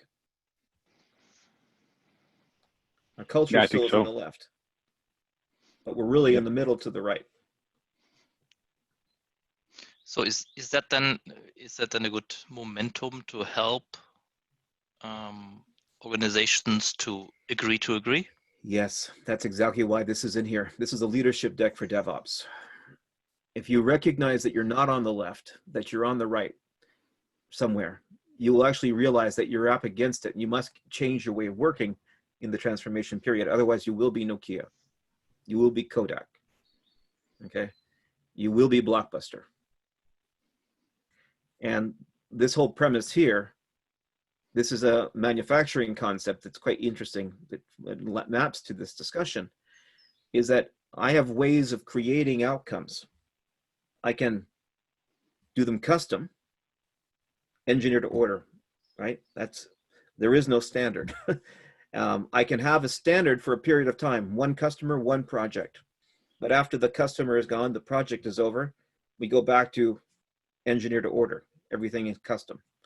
I can have something in the middle of my offers, which is we have core, which is standard, but we have variability above core. I create an offer and there's allowable variability in my offer, but it's not unlimited variability, it's controlled variability. This could be a process as well as a technology or solution, where the process core is shared among multiple groups, but above the core, the various working units can actually have variance above core. And then there's this concept called make to stock, which is everyone has the same. There is no variance. Well, the attributes align with this. So over on the right, variability, risk, cost, speed, right? They go in the wrong direction, but you get lots of innovation. That's great for systems of differentiation. But if you have a system of parity and you're working on the right, because you're in a commodity situation, right? Then you need to work more on the left, which is something basically define variability within standard protocol, or no variability at all. Some of my products and services will be over here because I'm focusing on the innovation of it. My R&D, my professional service going into an organization for custom. But the other side of my service offerings must be over here if I want to create consistency and reliability in service levels. This is all about the why. These are all arguments of drivers. But to your point, you're not going to overcome the resistance with just the sense of what good looks like. You have to have these conversations. Dissatisfaction has to equally be strong. Because I can put a wonderful slide on the screen that says my products are supporting outcomes, but underneath that product, if my organization can't even agree that we should agree, we're going to beam Nokia.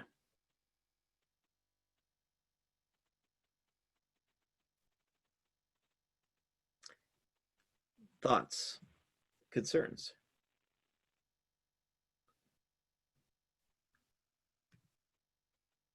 So this comes back to why I'm having this part of the conversation with you guys. Why we need a service management discussion where we understand service management, which is the thing under your catalog, the practice approach that holds you connected together as an organization in a consistent way of working. We need to think about it that service management isn't about just one thing, because this is what ITIL used to be. ITIL was ITIL, but then over there's Agile. Over there's scaled Agile, and over there's project management, and over there, architecture, as if somehow these things lived on different planes of existence and weren't connected in the same value chain, as if these discrete frameworks lived in alternative universes. And rather than you use these frameworks to come together, we've got this going on.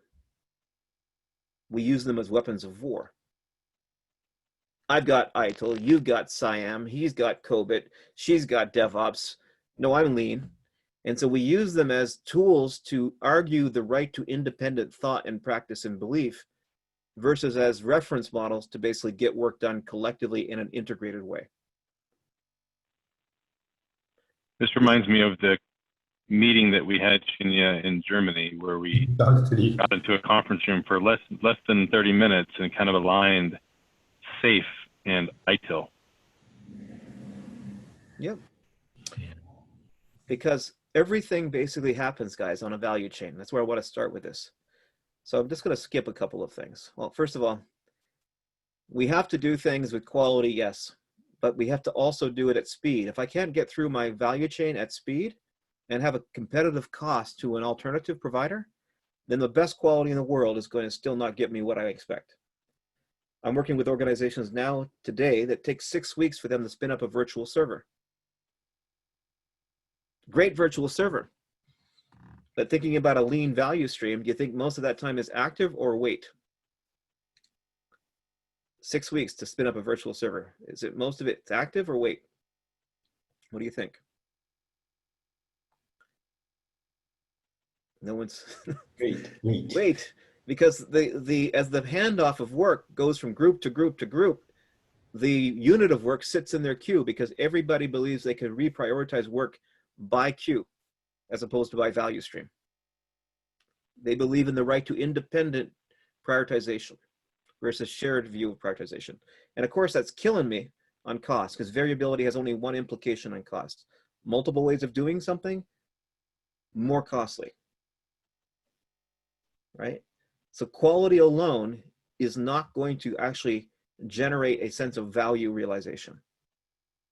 And I'm not going to get speed and cost unless I reduce variability and agree to standards. Right? So why I have these conversations, folks, is you have to look at the value chain of where work happens. I get demand in the left. Okay. I have to get that demand all the way out the other side to this side before my consumer has value. Lead time, the speed at which I take demand and translate it into value at the other side, is a critical success factor for value realization. But here's the thing. All of these frameworks, they all happen right here on this screen. Whether it's development or operations, architecture, information security, business analysis, they don't happen on separate planes of existence. They happen on one canvas, the value chain. There's 3 levels of organizational maturity around improvement. Level 1, you wake up one day and you realize you should be good at something. And so you say, we should be good at architecture. We should be good at cybersecurity. We should be good at change management. We should be good at service desk. And you all run off in different directions and create process silos. In fact, the processes sometimes contradict the goals of the customers of the process. Level 2, you realize that all processes, whether development or operations, exist in the chain of flow of value creation. And one must have the input to the next. So you then believe and understand context. There's no such thing as software development somehow discretely distinct from or disconnected from the overall system. Right? Now I understand that I'm in a value chain. The 3rd level of maturity is when you understand some practices overarch the entire value chain, set direction for it. Strategy, portfolio, architecture, supplier strategy. Other practices underpin the entire value chain, not just one part of it, not just ops, not just software development, not just planning, right? Information security, continual improvement, problem management. All of these practices exist on this one canvas. How big is your us? Right? So safe is great because it Troy, gets me to this area. am I getting? Go ahead. Am I getting ahead with the governance and the underpinning processes are the responsibility of something like a SAM or service management office, or is that where this is leading? There'll be structures which support an enterprise approach, and yes. Right. So you either have an enterprise. When I use the word enterprise, at least I mean enterprise IT or enterprise service organization. We the people of DWP. Let's start there. Okay. So there's governance structures for that organization called DWP, which speak to all of us inside that brand, or ideally, maybe at one point, all inside a larger context of Konica Minolta. But yes, with the premise of a governance mandate for all of us comes structural roles to support it. But if you have a mindset of silo, you'll reject governance from an enterprise premise. An enterprise architect, a PMO officer who would like to come up with a consistent way of doing projects, a service management office who would like to come up with a common way of doing change management, will come and visit a product team and say, we'd like you to do this with us this way. And they will say, go away. You're not the boss of me. That will be the immediate response you will get. Because there is no us bigger than my individual team.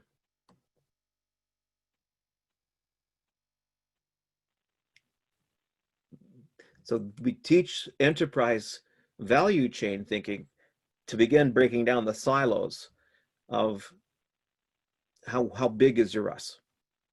And that some practices have to set direction for all of us and underpin all of us, not just one point in the chain. Otherwise, there is no us.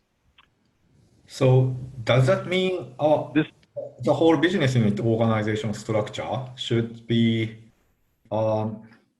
structured having this in mind? So yes. And now the organization structure is a scalable context, but let's have one additional discussion around governance since we're there, and that's a great question.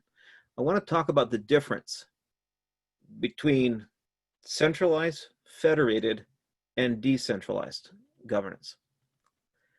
So decentralized is fairly straightforward. Every organization, however you want to define the scale of that word, defines truth for itself, defines its own mission, its own vision, its own sense of priority. Right? Everyone does it themselves. Centralized is the opposite extreme. We all have a make to stock mentality. We're all doing it exactly the same way. Federated governance is a blend, where there's areas where we agree to agree that we need common, but I also want to have areas where I allow and even promote individual variability. And so this is the context of the Roman Empire, right? You have Roman roads. There's a Senate, a council of equals, chaired by a structure and maybe a role. This will be back in the service management office conversation. And they agree where they should agree. Common network, common email platform, common process for moving into production. But they also agree where they want to actually promote variability, R&D in specific areas, right?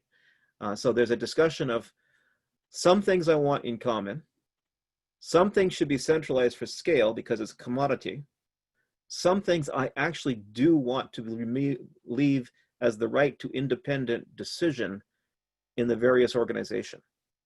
The art is to use all three. But if it's hard right or hard left, we have a problem for variability. Well, variability on the right, on the left, we lose flexibility.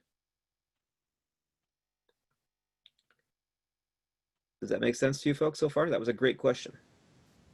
But the premise is we're all on one value chain, which was your question, is the beginning conversation.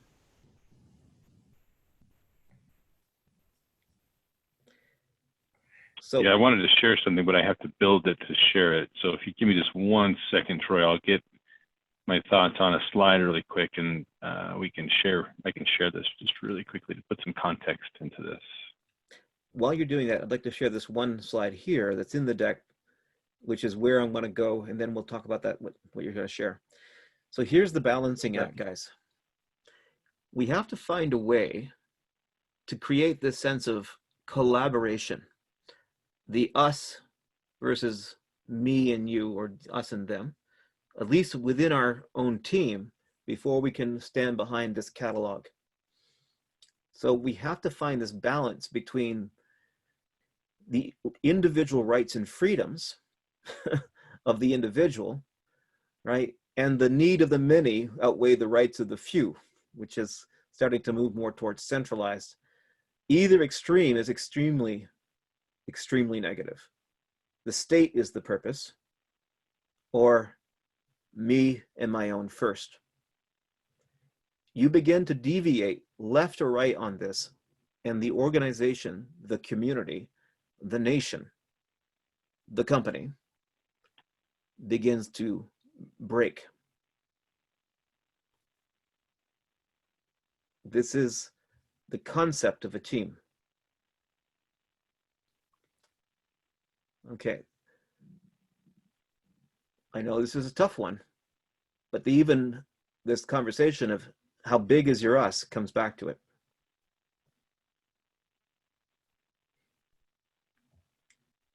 Did you want to share? Do you want to continue while you're working on that? I do. Okay, go ahead, please. Yeah, absolutely.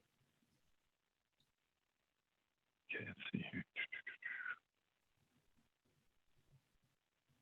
Okay, this is really put together very quickly, but we had a really good conversation in Brno a couple of weeks ago with Shinya and members of the dev team regarding supporting this workplace hub platform that we're under the process of developing, right? Mm-hmm. So what this represents is the blue represents the totality of the development team, and then what these yellow boxes represent are these Scrum teams, and these Scrum teams are responsible for a specific, I can't see that, component or group of components within the product. And this is really Shinya's baby. So if I'm butchering this, Shinya, please by all means step in. But is the product tightly coupled or loosely coupled? Well, that's where I'm getting. That's where I'm going with this. So each of these components have some degree of coupling between components, and this line here represents that integration or coupling, or you know, how they might work together. And I just threw arrows in there. There might be many more arrows to many more components, or there might be fewer arrows. It doesn't really matter. We know that components interact with one another. The Scrum teams, the individual Scrum teams, are responsible for this component or set of components if there's more than one, right? And nothing beyond that. There's not a totality of understanding across all of the components. So there's another group called DCC. It doesn't really matter what they're called, but there's another group that's responsible for supporting production and non-production systems, really. And one of the challenges that we have is that when Scrum Team 1 makes a change to a component or components that affects Scrum Team 4, the relationship between them, although it might be part of the scope of the development of that component, if there's any trouble or problems in the totality of the system that is created by a linkage being broken between components or some kind of interface not working properly, Scrum Team 1 is not responsible for the totality of this whole thing, and Scrum Team 4 is not responsible for the totality of this connection. There's another group that when they get a phone call or an incident is created, they have to look at the totality of the system and figure out which components are not working properly. And then once they've identified it, they have to go to the product owner that's responsible for managing this Scrum team and try to convince them that their issue is equally or more important than the priorities of this Scrum team, right? So you've got this non-executive leader. Yeah. I'm sorry, continue. I have a few questions about this. Finish your thought. Yeah. I'm going to call this support, not DCC. That makes more sense, I think. So, and this support team is being fed by, we'll call them customers because they really are. It's the regions and the operating companies that would create an incident to complain about or report a problem that or an incident that may have occurred within one of the products that are in production or maybe even in a lab. So the customer contacts the support organization. The support organization in turn has to dive into the totality of the platform, figure out the break, and then once they've identified the break, then they have to convince the POs of the components, if it's these two, to prioritize time. Shinya, did I butcher that, or am I pretty on target there? This is more or less what it is today, but please don't regard this is not the intended structure. The teams should be capable of delivering customer value end to end. Yes. And this is more of because how for like 3 years before we hired the teams. And okay. Yeah, and today we have product managers in addition to product owners, and product managers are seeing, for example, seeing across these teams to deliver or discuss the value we are delivering to customers or market. The product managers, okay. Yeah. And is the product manager setting strategy and direction for the product overall, or? Product overall. Okay, good. Do these teams, first of all, when you say product owner at a component level, those are subcomponents of the product, as I'm understanding you describe it, not standalone products in their own right. Is that a true That's statement? correct. So it's interesting That's you use correct. the word product owner at that level. Do they share a common backlog, or do they have individual backlogs? They have individual ones. Are they part of a larger shared backlog, or are they discrete backlogs? Maybe I should put it this way. Product managers have program level backlog, and those are broken down to teams backlog, and Okay. teams backlog are owned by product owners. Okay, so we're using that word slightly different than I would think about it. So if you write, for example, PM at the very left-hand side to oversee the whole team, yeah, he has a program level backlog, yes. Understood. And does that person have authority over the individual teams from a point of view of prioritization of work and understanding market and then grooming the other backlogs, or having influence on the individual backlogs? For each team backlog, they actually don't, but for release or program increment, there is an objective clarified so that all the product owners will basically follow that. And as I said, there is a backlog, program level one, which is managed by program manager, and that is broken down to the team's backlog. So there is some control there. Okay, very good.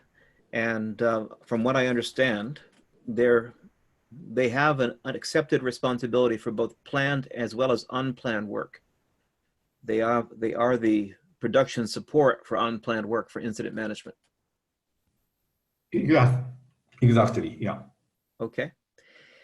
So that's helpful for me. Rather than for me to continue with the ITIL conversation for the moment, it might be interesting for me to dive into the context of how this compares to what I've got described as product ownership. There is some overlap and some differences here. Might that be a good way to kind of deviate our conversation a little bit, or did you want to break? Doug, I want to be sensitive of time, but I think this was an interesting way to kind of begin this dialogue. No, I think that's good. Yeah. How are you guys doing on breaks? Do we need a break? I'm fine. Okay. I want to discuss. So we're gonna pause in the flow of the deck, and we're gonna skip forward to the concept of a product and service owner, because I was talking about process to support, because these people in the various teams all would be sharing process as well, an incident process. They'll be interfacing in a common change process to live, to production. They'll be managing and understanding assets and configuration. And so there's still all of the processes which underpin this. And I want to show something, and then we're going to go into this so that we have alignment of conversation. Okay, so moving. Perfect. Yeah, grab it. Yeah, there, thank you. I want to show this first. Quickly, I'm going to do this. So I want you to think about a service organization having three core architectures. And this is the difference between a technology-focused organization and a service-oriented organization.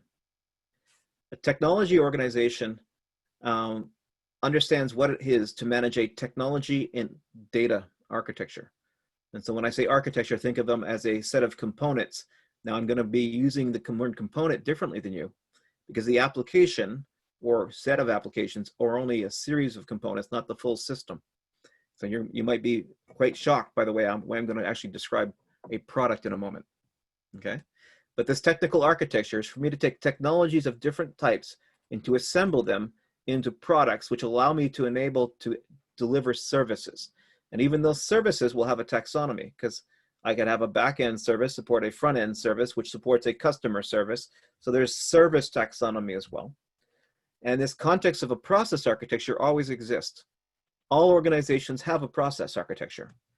They have intake type of activities and processes. They have to take the intake into planning, strategy, portfolio, grooming, investment type of work that then will direct, and we'll see this linked into SAFe, scaled agile, themes, strategic themes, value stream type of focus into how we're going to progress program increments and project increments, so that it will direct the iteration in sequencing and prioritization for how things are built in what's frequency. But they also have to run and probably support. And so all organizations have all of these practices, in essence, all of the practices that ITIL describes, okay? But we understand that technology supports services. So I'm gonna come back to this discussion later, because we're gonna get into how this applies to the value chain in a minute. But let's go down to the whole context of definition of products and services. Okay. I'm gonna start with product. We'll come back up to service because I want to talk about products first. So these are official definitions in ITIL 4, by the way. These aren't pink elephant definitions. And they come from the industry relative to a product management. So products are configuration of an organization's resources designed to offer value to consumers. Okay, that's relatively understandable. There's different resources. There's application resources, there's database, there's infrastructure components, virtual or otherwise, but there are also contracts, maybe subcontracted relationships that are supporting my product. All of these individual resources that are going to be basically combined to create a product. And that product can be assembled in different offers and be presented to different ways to different consumers, right? So I can use the same base components or even the same product in different service offerings. Back to that in a moment for different customers. But I now want to talk to you about what's the difference between an outcome, all right, versus an output. The outcome in this context is the solution or the result. What is being achieved? I'm able to manage my print services. I'm able to plan strategy of my my organization for IT adoption. I'm able to provide enterprise resource planning or the ability to communicate and collaborate like we're doing right now across geographic locations. This is the outcome. This will be the word of service, the thing that's being achieved. That's what the customer is looking for, the problem to have solved. The output is the transaction that's created by the product. I'm able to send you an email, a deck from Canada. I'm able to consolidate a general ledger. I'm able to print off and bind a big document. That's a transaction, an output. A system, on the other hand, is a collection of resources, all different types of resources, components, that have been combined to deliver a transactional capability to provide output. So the system here is bigger than its components. And I'm using this word, I know, differently than you are. I believe you are looking at the component architecture of an application, which is software configuration management. That would be the configuration of this one component. But here's an interesting question. Is the application capable of delivering value in isolation to the other system components? Can the application, without the server, the database, create value? Maybe the component was misleading. In our case, teams are formed for example, virtualization, VM management, or backup services, or remote monitoring. That sort of. So it is more of a systems view than the one I'm assuming, than you're describing. Yeah. So you have component groups working on the infrastructure components, the database components. No, not like database or some system component. Then you're still in this world here, the application specifically. Okay. I guess so, yeah. Yeah, now, here I have a example. Yeah, for backup service, field service engineer need to check CMDB. Yeah, what kind of data is this customer use, and what application this customer is using. They check it from CMDB, and after that, yeah, they restore that data. Yeah, they check both. They check not only backup system but also the CMDB, ITSM, and so on. okay. It's backup service. Backup service. So you're talking about a service, and you are talking about something higher level than I am right now. What I'm talking about this might be getting too far into the belly of the beast here, Troy, but sorry to cut you off. I just wanted to give this information to you as well so you can get some better context to what we're talking about. These are the names of the Scrum teams across the top. Right? Okay. And then these are the quote unquote components for which they are responsible. And so Moto-san just referred to the backup and restore. Unfortunately, I wouldn't call it a service because they're not focusing on the delivery of a value to a customer. They're focused on ensuring that the backup and restore component, which happens to be built upon the Acronis application, is functional on the product. There's a whole nother service that would go into, how do we deliver the backup, the monitoring, the restore, the business continuity, all the outputs, I guess, right, from your description for that service. But you can see how, and what Moto I think was explaining is that there's interdependencies between each of these. Yes. Well, in many cases there are. Yeah, it's more functionalities, right? Yeah. So as I was misunderstanding the word components, I was thinking very technology. So ServiceNow, for example, has a set of technical components which create the product called ServiceNow. The service will be automated service management. And so the product usually is used in context of the thing that is sold or consumed. The service, the outcome that's created by the product or a combination of products. You can have products in the context of a professional service as well, like a report or design or an architecture. It's the consumable part that is being enabled by the service of architecture management. So but I see now that I was thinking about differently when you're using the word component. Yeah, so the domain, there is a role with a label domain. That is how we are separating teams, like collaboration applications. Yeah. Yeah. Okay, so collaboration, shared platform, user access. So these would be virtualization. Yes. So these would be services. We'll talk about that a little bit because these are sub-services supporting services to some other services as well. And then these are other elements these services are providing. Okay. Thank you for that.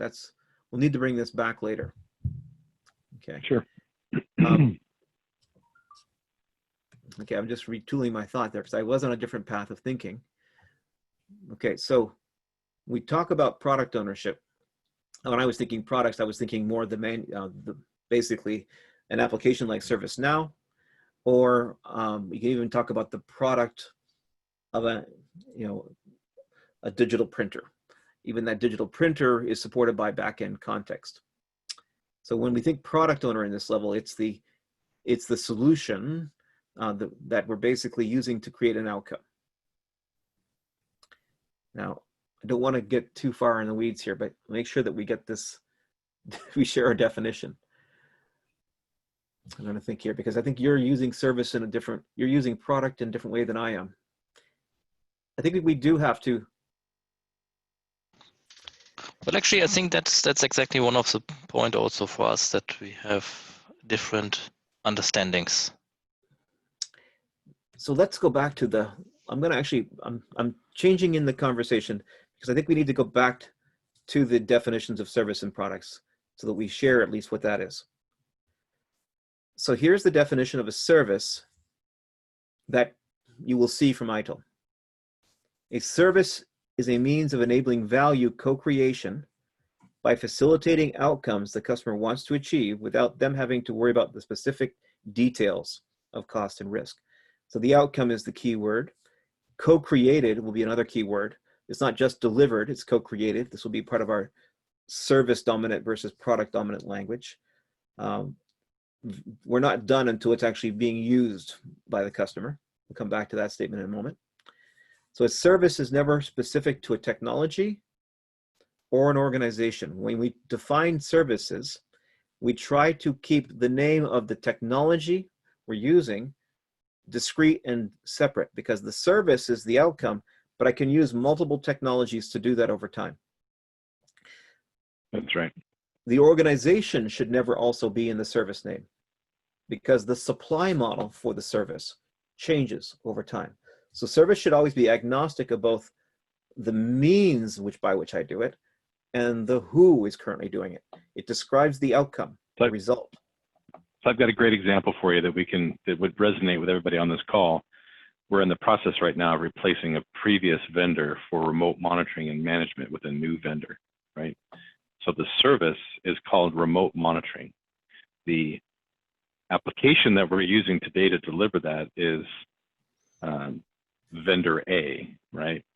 Unfortunately, in a lot of our marketing collateral and a lot of the context that we've shared with sales reps, the name of the product was used instead of the name of the service.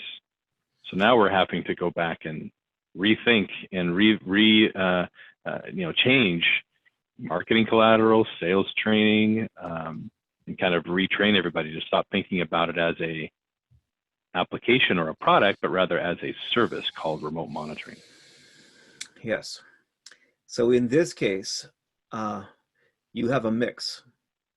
You have some service names and then some products represented in the service names. Most of them are service names, though. In other areas, I see products. Product is Office 365. Yeah. The service is desktop productivity, automation. Exactly. Right? Yeah. And so we have to keep our And this our actually, you're using the all covered catalog as the example, which frankly I think is probably a much more mature catalog than what we're dealing with on a global level with IT services and digital workplace. I was looking at that catalog as well. It's not that. Where?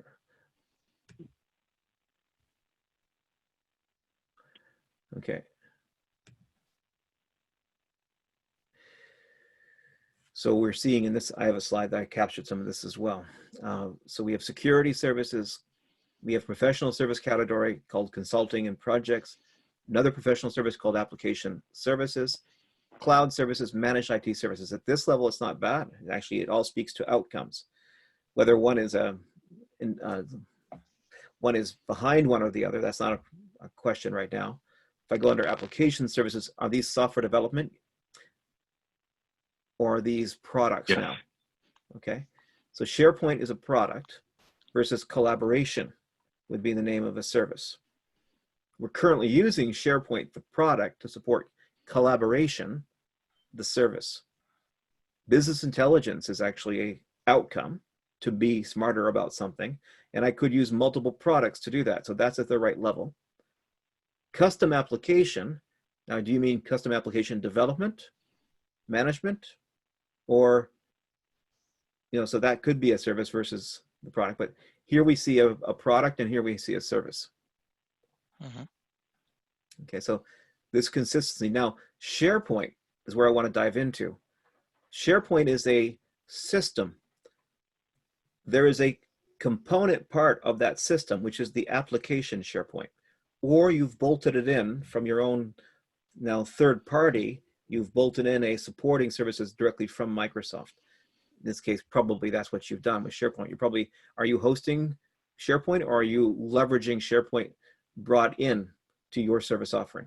That's a question I'd like to know. because it's moving to the cloud, but not everybody is currently using a cloud capability. Both, did you say? I'm sorry. Both.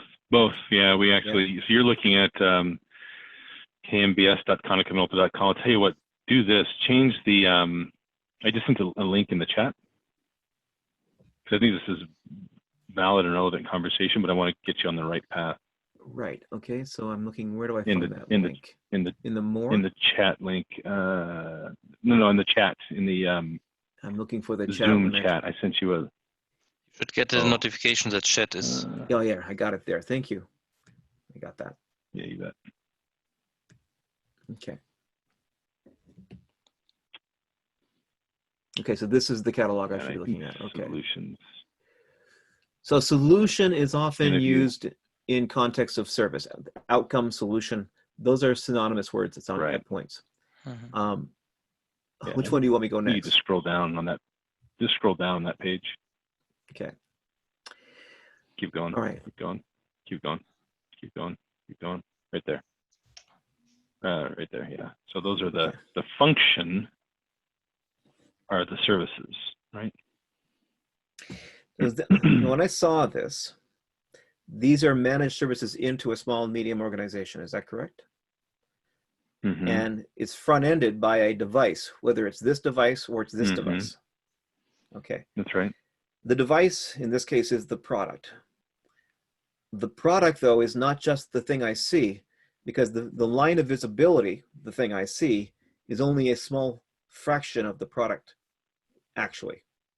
There's a number of things behind the product that without it connectivity to it, this product is a lump of coal on a floor, right? That's right.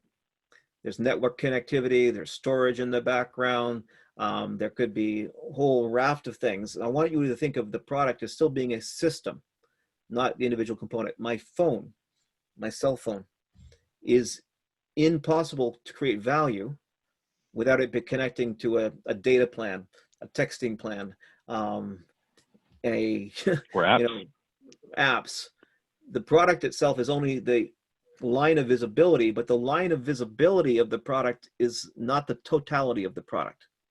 So when I think about it that way, I want you to think about it in this context.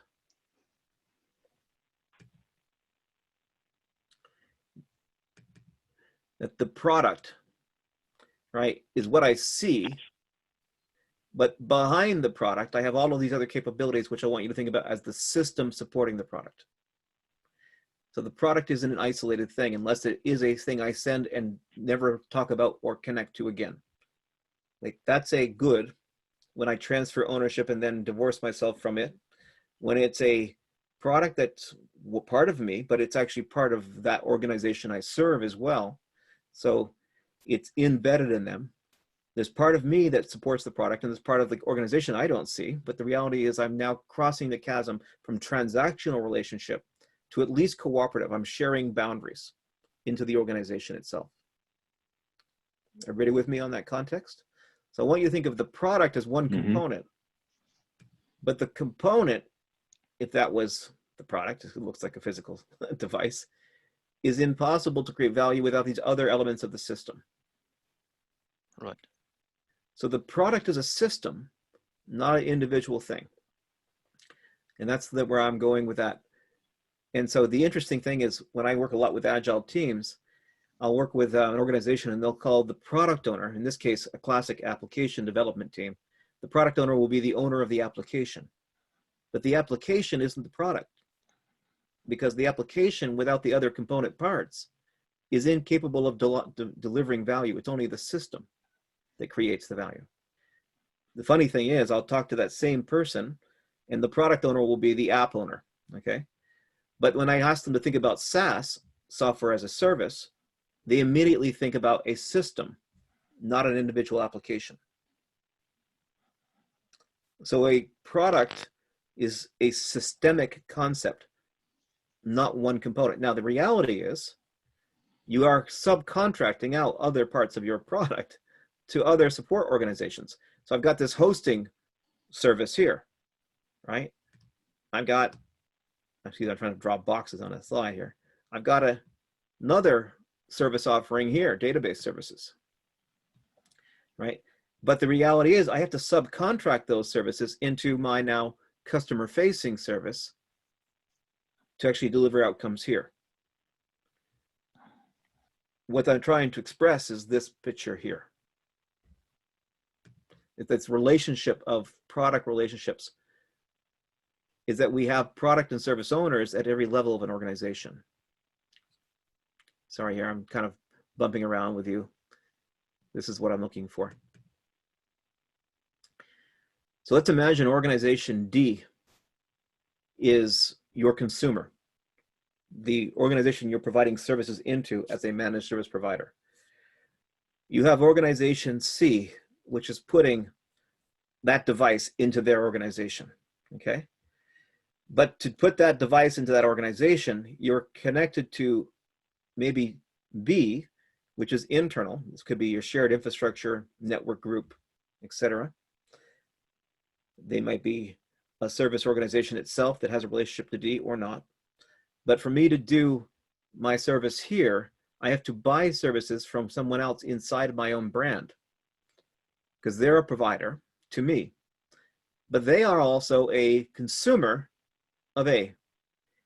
Now, the key point I want to make is, back to process, whatever your relationship is, you have to align all of these now suppliers, internal or external, in context of the shared process, SLAs, performance expectations, for you to provide a straight face and a consistent delivery to D. Your product has to be conducive of all of these. Right. Yeah. Go ahead, please. This is where I keep going. Agreed. How big is your us? Because if it's not very big. Our us is not very big. Our us is A or B or C. That's why we're having challenges with end-to-end service level management. Yes. Yes. And they, A, B, and C, believe it's their inherent right to decide truth as they see it. And to that shared practice is not a thing that is necessary. All with good intent, right? No one's doing that because they are being told otherwise. They're doing it because there's a vacuum above them that doesn't define what us is. And governance only applies to A, B, and C, not A, B, and C as a system right. of technology, a system of management practice. I think that vacuum can be filled by an SMO or what. Only I'm if eager the to hear your thought on it, but SMO can only be successful if the organization accepts the SMO's mandate to create consistency. Otherwise, you'll end up at the door, Doug. They'll say, we should do it this way. And they'll say, go away. You're not the boss of me. Yeah, go away. You're not the boss of me, I think, is potentially a cultural thing. So I'm just being really open. One of our core values is open and honest, right? I think that we need to face the cultural fact of go away from me, go away, you're not the boss of me, across the entire organization. Because what's I think unique about our organization that I have never heard of before, not that I'm a global entrepreneur, but every operating company in Europe, as an example, is an independent legal entity, right? Those operating companies are logically organized into what we call clusters. Mm-hmm. And those clusters are virtual organizations of multiple operating companies. It's not a legal entity. Then you've got regions. So the European region oversees the clusters that oversee the operating companies. The region is a legal entity. There's a region in the United States, and there's a region in Europe, and there's a region in Asia Pacific. So you have independent legal entities responsible for independent P&Ls with independent leadership taking direction from the structure above them, but given the autonomy to still do whatever they want. So you as long as they're meeting their financial objectives. Yeah, you a decentralized governance model. which is fine 100%. if you want the decentralized organizations to have that autonomy. But if they're trying to work as a interdependent system, but then have a belief system in the fact that they're decoupled, that is a contradiction. Right. Which I think stems from the DNA of being a manufacturing company and a sales company, right? You've got manufacturing and R&D coming from the parent organization, and you've got sales coming from these independent legal entities that are responsible for selling the product, supporting it after the sale, and deciding, frankly, what they are and aren't going to sell. So packaging, service catalogs, service support and delivery are all managed independently at each operating company and region level. So that's ingrained into our DNA. Which is why I'm spending so much time on this cultural discussion, Doug. The best structure in the world won't overpower culture and leadership. Yeah. Everybody else on the call, I mean, Shinya, Kaz, you guys all agree with what I'm saying? Because if you don't, pipe up, please. I do agree with you. And I think, yeah, to overcome this, we need good examples to show that and show that it should change. I think that is what we are looking for. Mm-hmm. So it is possible to get there, but we have to have this systems mindset. We're on a system called a value chain. All of these practices work together. All these frameworks are on the same value chain. They don't on different planes of existence. We have a system of technology that creates a shared outcome through a set of product outputs, right? So this systems thinking mindset is at the heart here. And so when I think about now, just to kind of wrap this product and service discussion a little bit further into our DNA, and we can talk about this a bit, and then maybe take a break if you'd like. I want to progress. I want to talk about service offerings. So first of all, are we okay with the context of a service is an outcome, not the specific product, but a system is a technology, or a system can be multiple resources supporting an outcome. Everybody okay with that definition? Yes. The product Yes. now is the thing that I'm going to be enabling the outcome with, which is these resources. And so in this screen, which is, let's just imagine this was ServiceNow, okay?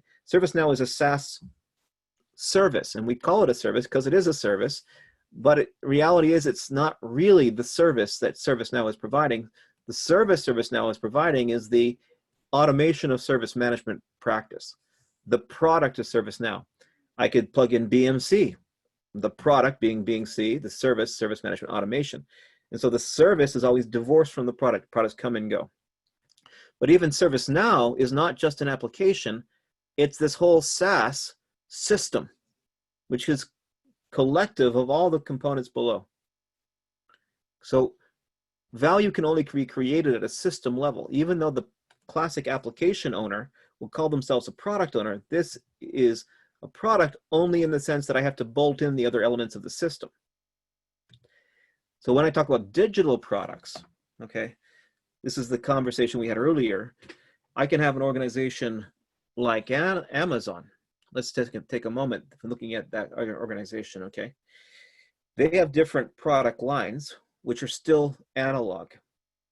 I use a digital interface to have an analog product shipped to my home, a book.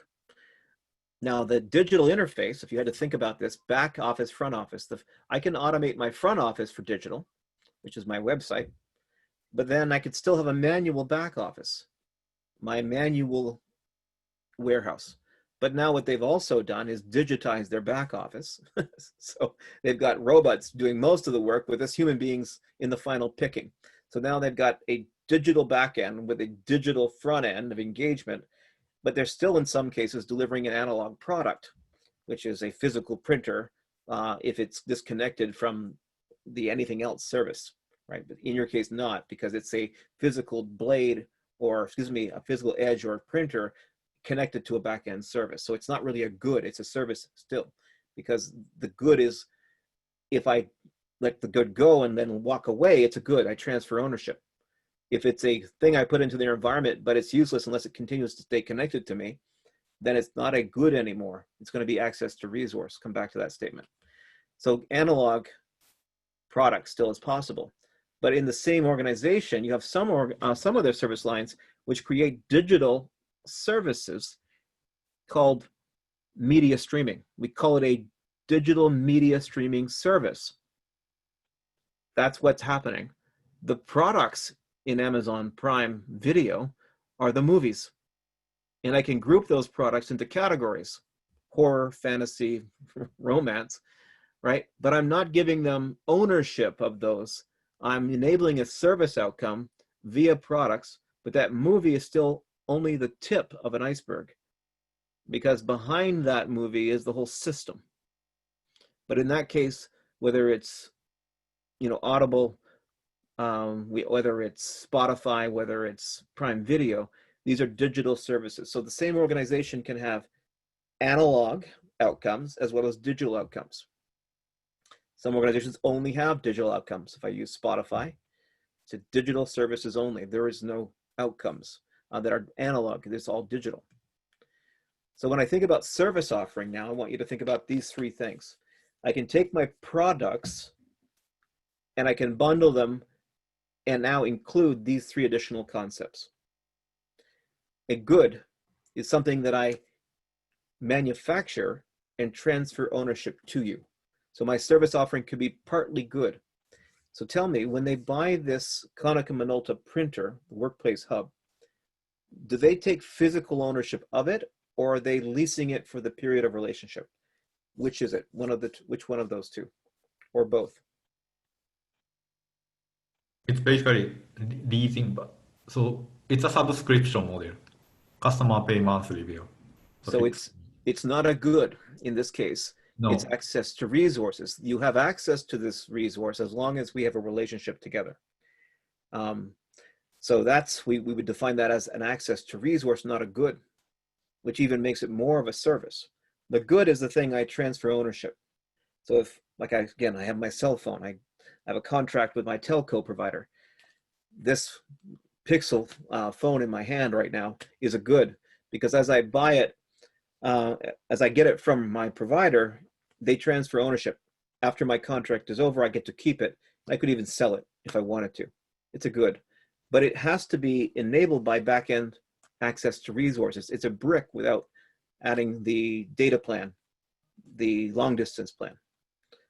Access to resources could be also people, right? Access to knowledge, access to whatever. When Pink Elephant does a course, we provide access to our learning management system to download the courseware.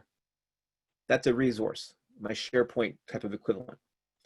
A service action is the verb of active service: to contract, to design, to deploy, to support.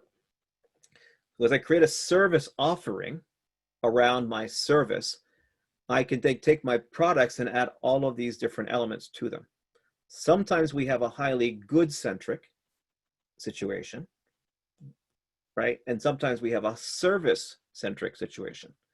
So when I buy Office 365, now it's no longer a goods conversation. The only good is when I go to the store and I go to the store and they give me this little plastic card with a scratch-off code.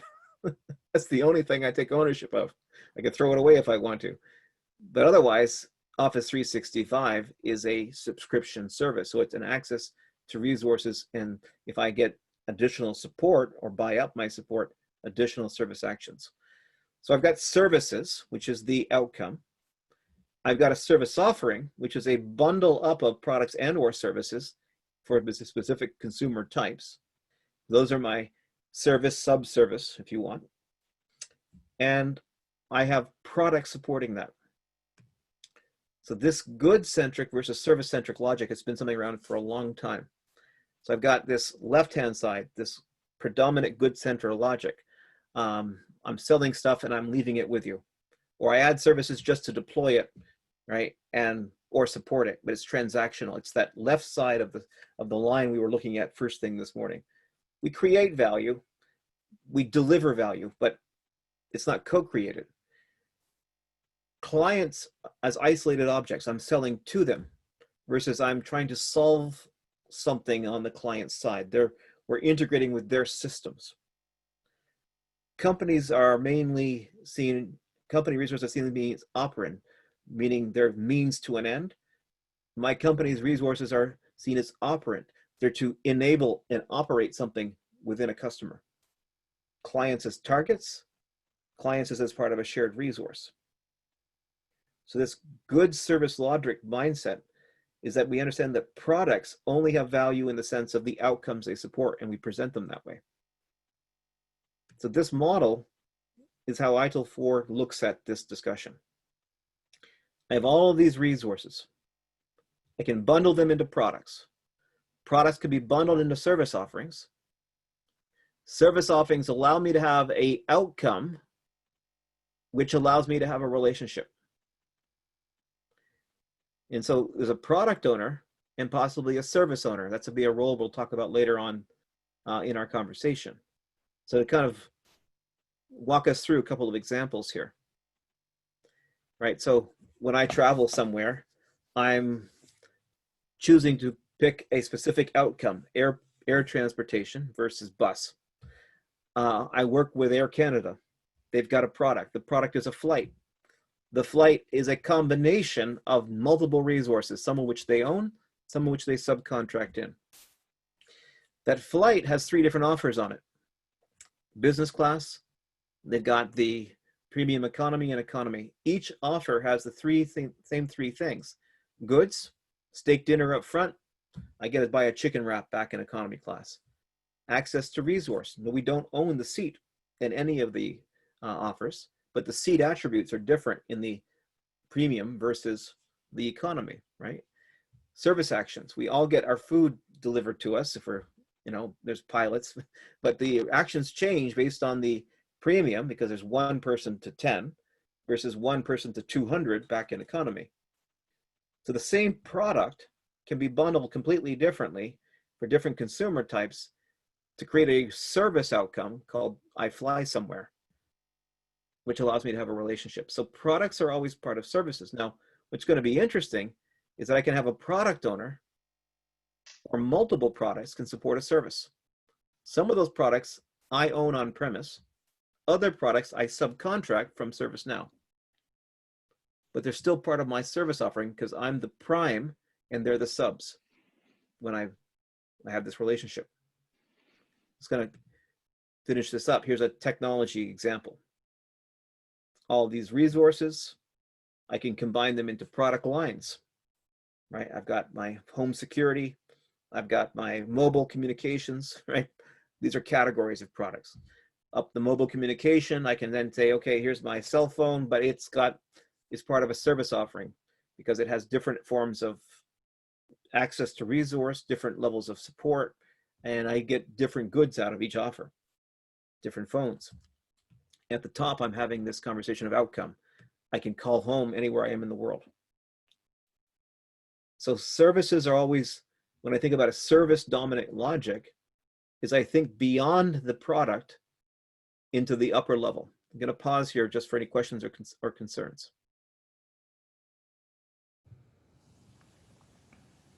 No questions for me. I do need a break at some point soon. Yes. We're going to break for sure now. Okay, let's break now and then I address my questions afterwards. Okay. How long do you want to take a break, folks? I'm good to do anything you'd like.